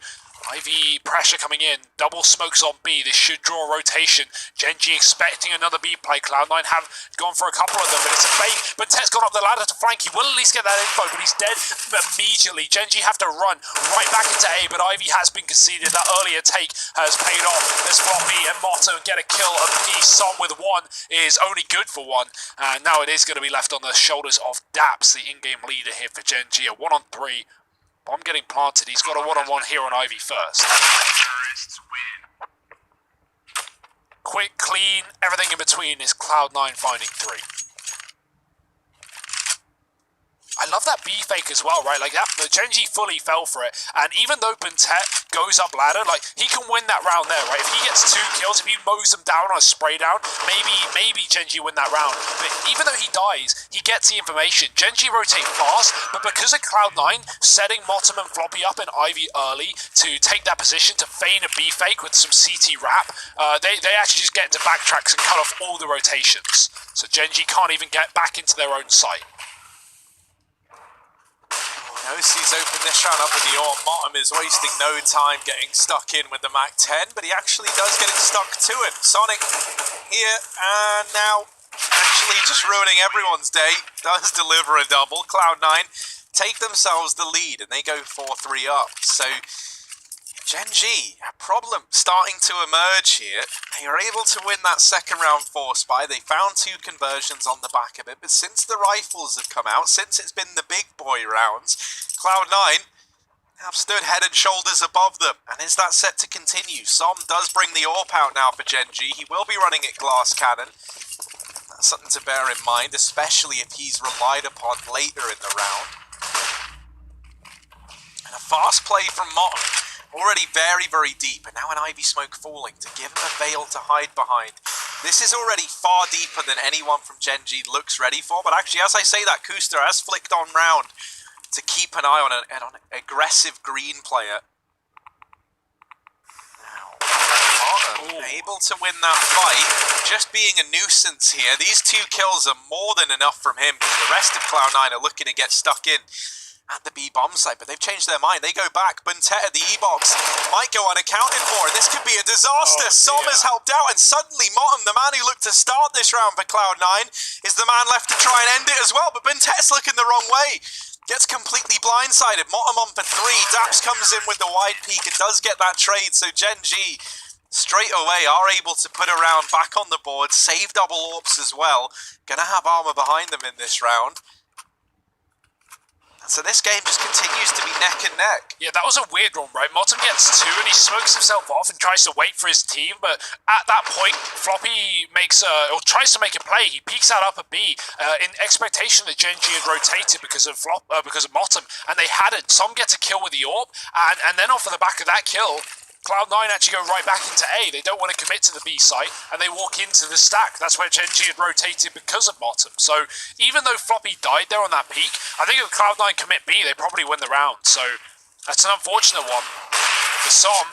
Still no armor. He dropped a gun in this round, so he couldn't buy it back up. But he got 2 in the previous with the same setup. So let's see what he can do here. JT's pushed. Kuster is waiting on the edge of the smoke, and he's got a frag before he fades away. Som with a wallbang headshot through the glass. Glass is Motten out of the round. Jumping on the site is Sonic, and he's been spotted as well. His team falling apart, but taking a kill, and Sonic will trade, but he hears the orb drop out of heaven. Sonic's just playing with his food right now, going up and down, won't commit. Sonic spotted him. But Cloud9 now going silent, wondering where those other players are. Oh dear. Oh, second time around is a charm for OC, now trying to go toe-to-toe with Automatic. And he goes back in, a bit of damage exchange, but not quite the killing blow. There's Daps to deal it. And 5 on the board for Gen G. Another CT round going their way, and this one having some long-reaching implications, even coming through into round number 10. The money is gone for Cloud9.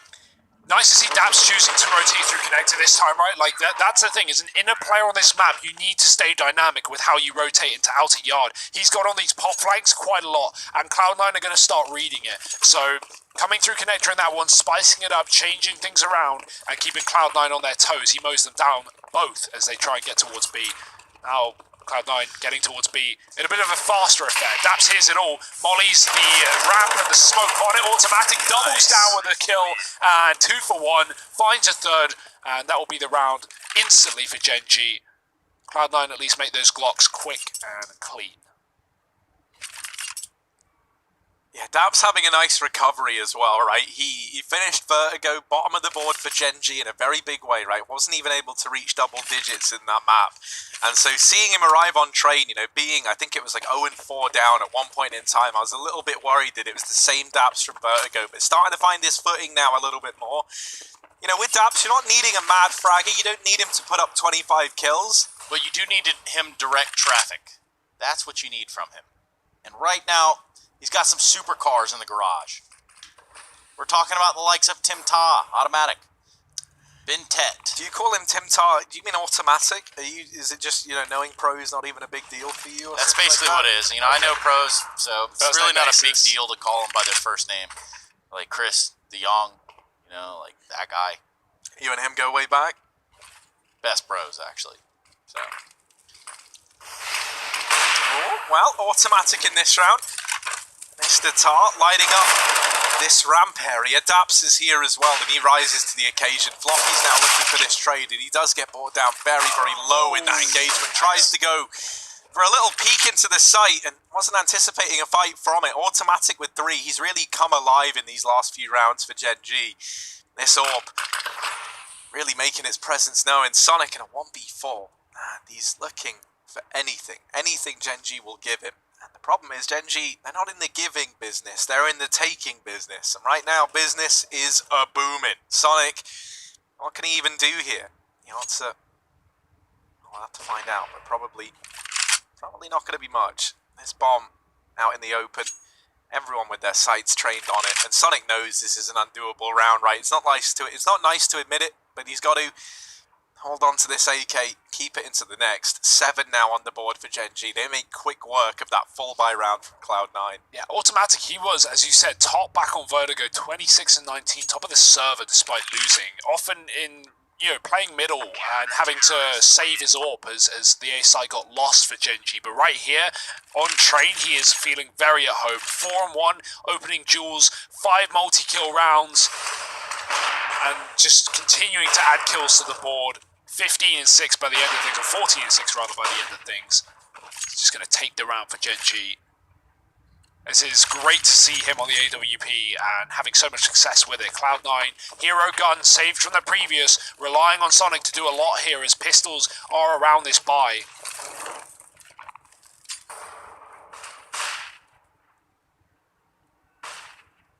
Outer smokes for Cloud9. Sonic is going to be coming in through the pop dog potentially, trying to get control of Yard, but notice Kusta has pushed into main, and he's got a lot of real estate here. That's going to cut off these 3 players in spawn as they go for the execute. One thing that's really helped here for the side of Gen G is the fact that Automatic's currently, going into this round, he's sitting 4 and 1 in opening duels. He's got 5 multi-kill rounds, 2 kills or more, so he's doing his part. He's putting up impressive numbers, even though it was a little bit of a slower start. Now just trying to creep out onto the upper side of the inside site. Floppy, and of course, this entire thing is in shambles.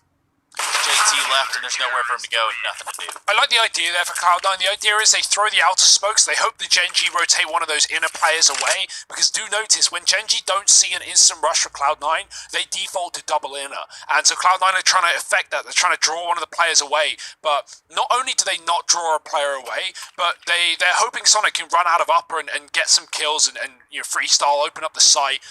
He's instantly killed by the AWP, and Automatic finding a frag in the round. Both players on B dealing with the 2 of Cloud9, and then, past that point, it's the T-spawn Glocks running through halls.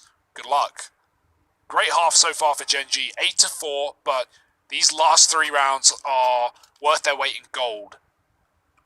Don't want to go 8-7. That's suddenly no longer a good half. I almost wonder if Cloud9 are maybe going to plan to try and use some of this pop dog aggression that Buntet's been showing against Gen G, right? Like, even in that round there, they discovered that he's gone up pop on the back of seeing him late in that rotation. And even when you think about, that round where Buntet comes up behind those 2 players in upper, right? He's been doing it a hell of a lot. And to mix success, and maybe Cloud9 are going to look to try and use it to their advantage at some point in the future. Floppy set up outside of the B bomb site early on, flashed in for that peak, but Gen G with the majority over here towards the A-bomb site. That might be the right read. Buntet and Sonic, they don't know it, but they're very close to one another here in main. Buntet actually deciding against holding that aggressive position.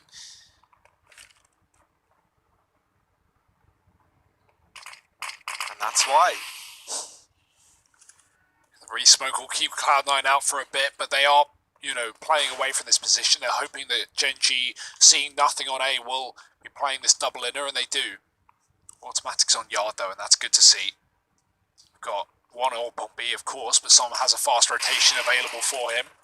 Automatic can't see anything towards Ivy with the Molly smoke combo, and Cloud9 can get CT if they want with that. That's the aim of the game. Motum behind enemy lines, but this time Gen G are going to try and deal with it. Look at them throwing bodies at the problem. Kusta's coming in to kill him, and he does. Now Cloud9's hit on the A site is a little bit weaker. It's just a default T-con push, and Automatic should be ready for it. Kusta's dropped the bomb. Floppy on a wraparound. No one's watching it, but the cover is there. Kusta almost gets picked up, but his teammate has his back.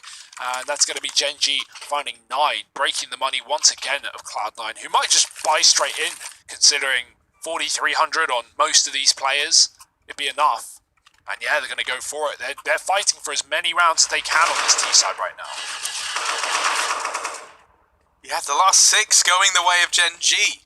And that's presenting a bit of a problem here for this Cloud9 squad. As you were saying, right, the stats dictate that they usually win out this T side, at least historically. Yeah, this is where they're trying to make their stand, it seems,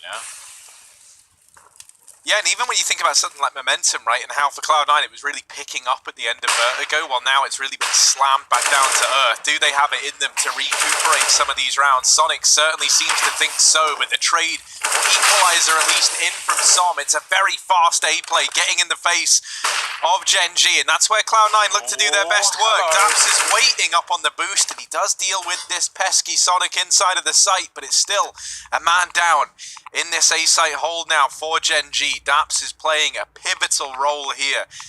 If he's not able to really take one more down to the grave with him, Automatic is probably forced into a save. I mean, money's fine, right? So he can kind of float around. Daps dispatching a floppy. Oh, look at Motten. Motten could decide this round, but Automatic has a bit of an inkling. Goes back in and does spot the player pushed in through Ivy. Knowing, though, that there's a man here.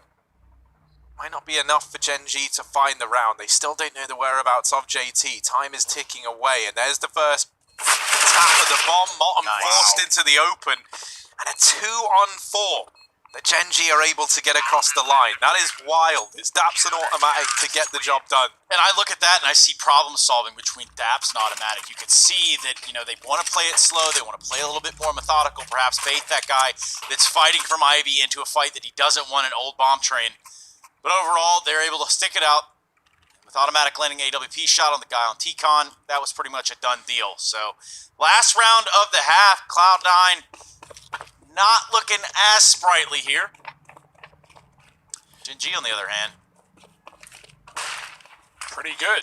Yeah, this is the last round though, and Cloud9, they got a bomb plant, they got money. They lost track of Daps in the previous round, and that was a bit of a problem, but looks to be a further one, but only good for one. Daps has come in on that con rotate as well. No more pop flanks in this half as the bomb gets planted quicker this time. Cloud9 don't wait around to stick the numbers down, and OC will find some above the train. This should surely be a Cloud9 round. Back-to-back 2-on-4s from Daps and Automatic. I'm not counting on it. We'll see what they can do. Full util from the AWP as well. Instant dink. Mottom's low. Cloud9 do not want to bottle this one here. They may as well just fall off and play safe. Molly won't do anything. Motton peeks behind it, gets a kill. Automatic is gone as well. Cloud9, they salvage it, they resurge, and they find 5 at the end of the half. It's enough. Maybe. We'll have to see. Join us for the rest of the semi-final in a moment.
try not to drift apart, 'cause you'll be right back at the start. And I don't wanna keep on falling. I gotta stay recalling memories we've lost and found. Explain to me what it's all about.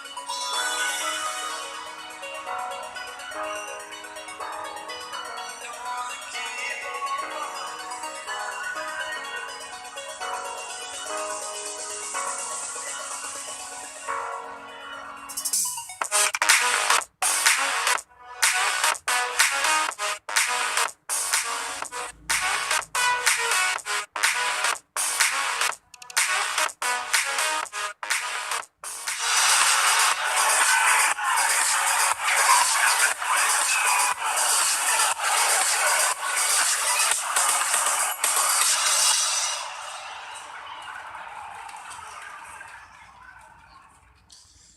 Well, it's a semifinal here at the ESL 1 Road to Rio, and so far it's Gen G leading in the first half of this final map of the final series of the day. In fact, it's the semifinal. So, if you're just joining us, you've tuned in at an opportune time, as this is the last half of play, and we're going to see if Cloud9 can run it back here as they switch sides over to their CT side. My name is Trace, I've got Harry, and I've also got Hugo, and we're ready to get this party started again. No, not normally do you pause parties, but sometimes I suppose. If the cops come, you know you got to turn the music down. Everyone hide in the backyard, guys, they're going. Yeah. Okay, they've left. I did that a few times as a kid. I can't recall. As a kid, Trace? Well, maybe not as a kid, but, you know, I consider, like, I don't know, high school years. Yeah, I'm sure you're above the legal age of 21. Yeah, who said anything about doing anything illegal? Not me, Trace. You know what they say about assumptions, right? Yeah, they do make an arse out of you and me. Well, right now, the arse might be Cloud9 if they can't come back. They pulled Vertigo all the way back 19 rounds in a row to win that map and take us to a third in this series. This is, of course, a semi-final. Grand final round the corner, taking on the winner of Liquid Furia. That game is tomorrow at 10 PM local, so don't miss out there. That's going to be a banger, I promise you. Liquid got 2-0'd by Furia last time they played. You know the best in NA are out for revenge, but that's all for tomorrow. Let's stick with the here and now. Gen G dropping pop with a double setup. They're going to hit this A site fast. Look at this. It's a split. They've already taken Pop Dog. Now they're looking to get the fight down on the bomb. Especially that of Sonic. Takes a little bit of an aggressive peek there. JT with a response. Modem playing from heaven, and the bomb's going to go down in the midst of all of the chaos. Nice position in upper though. Motom's going to get one to start off the retake here for Cloud9. An advantage and a kit smoke. It's a good combo on JT, but Daps could drop it. It's actually automatic to do it from a range of the P2. Daps missing this shot as the player goes up and above the stopper. Floppy gets closer and the Glock gets more potent by the second, by the distance. And Motom, he can't buy anything. He needs time and he's got nothing. Bentet will close it and Gen G will find 11. That's a pistol round locked and loaded for these guys. That might just send them over the edge. Daps is potent.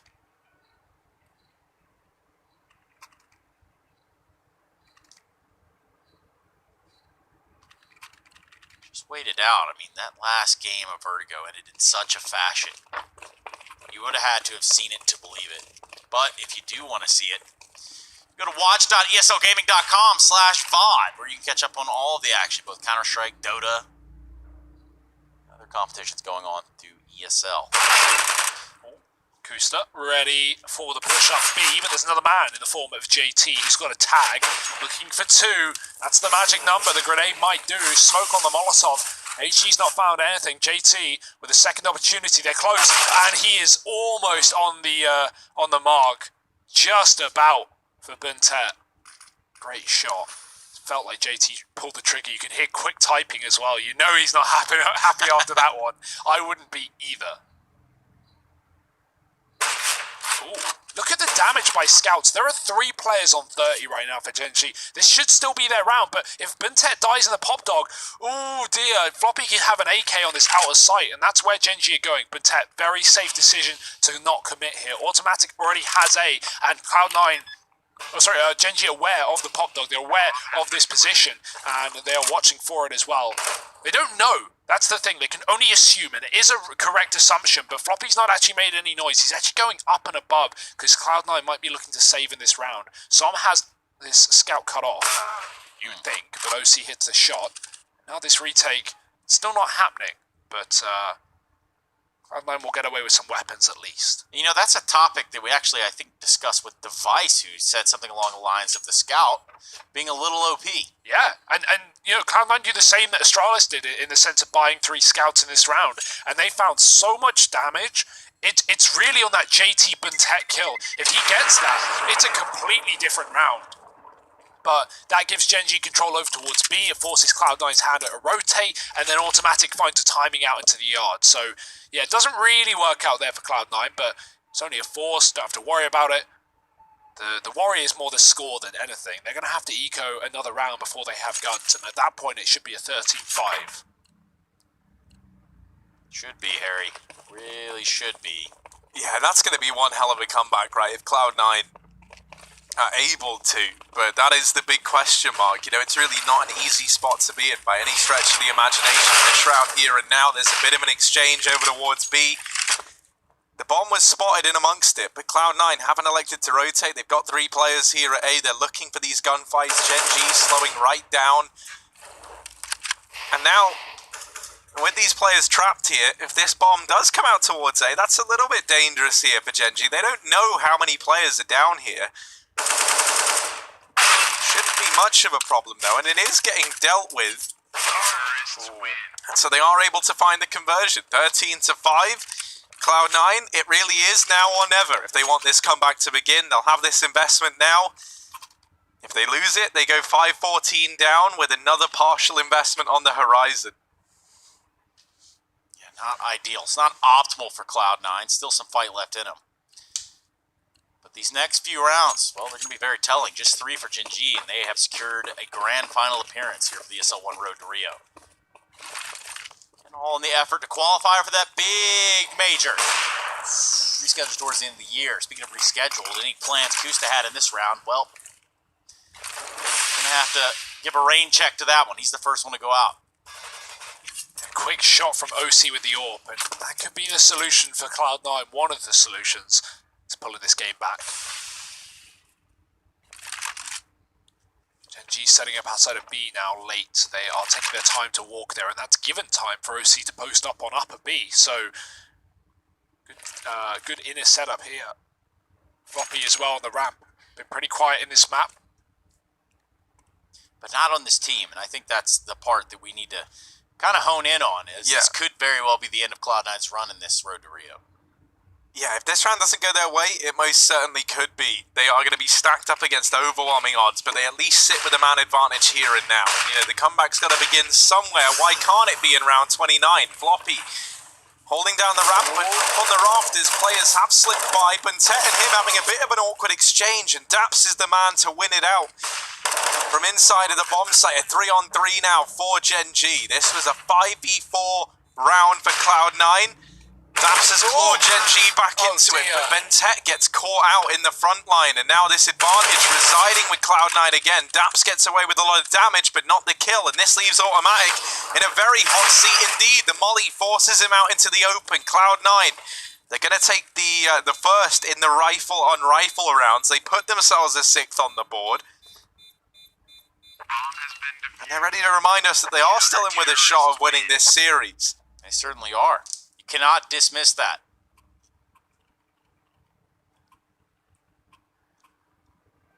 Back at it again, but this time a little less weapons on the side of Gen G. Automatic with an AWP, so that's interesting enough. What will they buy around it? Looks like some AKs, imagine that. So, real question is, where will they be taking the brunt of this hit? Kim Ta on the op, currently sitting 20-9. So unlucky that Buntet turned when he did. He actually had a kill almost guaranteed, but looks away, and that's when it starts to steamroll out of control for Gen G in the 3-on-3. A chance to reset Cloud9 here. This is for the money this round. Whoever loses it is broke. And if that isn't the case of Cloud9, that might be the semi-final coming to an end. If not, if Gen G are the one to lose this round, then Cloud9 can begin their comeback. I don't know if Sonic saw that run boost. I think he did, as the smoke popped. So, knowing there's a couple at least on Ivy right now, but one of them is negligible. They might not stay, they might go back. That is pretty common. However, Dap still sits here with Som for the time being, waiting out the smoke. Rest of Genji above Pop Dog. They can drop and bail B if they want. Right now they're throwing this Ivy utility to set up the two teammates, and then they will go in with that bomb. These Ivy players are going to try and wrap CT. Who's going to be the DJ here? Who's spinning the tracks? It looks like it's going to be Som heading towards Old Bomb. He's going to have some company here in a second. Quicker on the draw. Sonic falls. That's an AWP out of the round. Now the hands of Cloud9. Yeah, getting this wrap in is huge, right? Because now Floppy, he's really got his attention divided, and Som still putting up numbers on the wrap round. This one's done. It's only JT left. 1v4, the site's fallen, all of his teammates are gone, and all he can do is try and hold on to this M4. You were bang on, Trey. Som gets such an important kill there in CT spawn, and goes on to do some great things, right, once he retrieves that orb. Daps even finds JT saving, so things go from bad to worse here for Cloud9. All they're left with is $3,000 at most, or 5k on JT actually, but everyone else, you know, on around about 3 to 2k. This is not where you want to be. Not up against 14, not in the third map of this series with a grand final spot on the line. Just 2 rounds for Genji. They want to end it out in a convincing fashion, it seems. But these pistols, what does Cloud9 have up their sleeve? 3 inside early on. Towards Ivy, it's going to be Sonic, and on a rotation, it's going to be Modem. It's already 4 deep on the inside. Bomb's not even anywhere close to that just yet. A real gamble here for Cloud9, and it's something that you have to do. I often like this push as well, especially if you get hyper-aggressive. You push up towards the top of the ladder, just 3, 4, 5 CTs deep even. You're going to get crazy with it. Now, they're not going to push, but they are going to be holding. Luckily for Genji, nobody's home, and the push will continue. Now that could run out. That luck, that very luck, could start to spin around on its head. Yeah, no one's holding this in any capacity, so Cloud9 can fully flank T-spawn, and that's exactly what they're going to do. Genji aren't even considering it. Legs have been seen, OC knows, but he also, oh dear, he's hoping that player moves out of position because otherwise he could get spotted first. He doesn't want to take a shot at V. He wants the headshot. He wants the clean kill before you give away the fact that you come all the way around on this wrap. OC spots one. He drops the bomb. Drops the orb bomb. Akusta with a bomb is going in first with Som, and Genji have control of A. They're going to start to realize soon, very soon, that wait, the players are behind. They're not in front. We've got a 180. The bomb's been dropped. JT getting a kill in 30 seconds. Kusta can still save this round. He can still get this package back. JT is trying to fight tooth and nail for it. Flash off of the E-box, JT's pushed out. He's going to double back for the fight, but above the train is Bentet, and he will save the day. And I'm just going to throw it out there. I mean, Cloud9 may have even deserved to win that round for the patience that they just endured of pushing all the way through into T-spawn. So much information. So many well-placed shots. Especially with how long it took for Genji seemingly to realize they were being flanked. Like, what, you know, obviously they knew they were being flanked, but they didn't know about how many players were there. And that's the key, right? Otherwise, they would have just doubled down and committed to A and focused on that plant. But that bomb was hesitating. Luckily, it's not a problem. 15-6, 1 left for Genji, and a grand final is round the corner. Oh, and JT peeking over almost delivers that opening kill to Automatic. He knows he's lucky to still be alive. And so Cloud9 double AWP into this round, split between Sonic and OC as we've come to expect.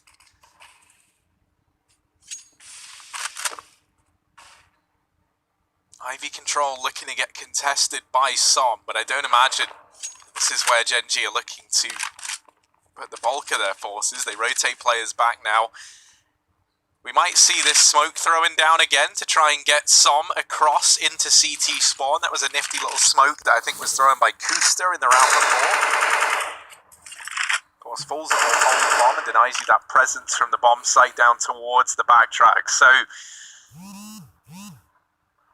curious if we see that repeat. It doesn't look like it because Genji have come back now, leaving this B side of the map in its entirety. Sweet tunes coming out of the kitchen there. The atmosphere is tense. 30 seconds. Some set-piece nades are going to come out from the side of Gen G. To include a Molotov at Ivy, it's going to be Som leading the approach from there. Rest of the team trying to come out Decon. And it's a battle. Sonic doesn't intend to lose. Quick on it so far. He's only good for 2. He gets stopped, but so does Bintet. This creates a big problem for Automatic and Som, who've let it down to 15 seconds. Trying to clean up the mess, trying to put an end to Cloud9 right here. Just 10 seconds on the clock. Big kill for Tim. He needed that one, but the bomb. Will it be planted in time? I don't think so. It's going to be close. They got it. Oh, man. So there you have it. That creates what is probably the end here. Automatic very low, floppy. Looks for the kills, but he's been spotted now, and it's Tim to shut it down. 16-6. We have a grand finalist. Gen G Esports, who will be moving on in the bracket. Cloud9. Well, they're out of the running. It's over with in the road to Rio for them. We're going to go to a break. We come back. We break it all down with the desk.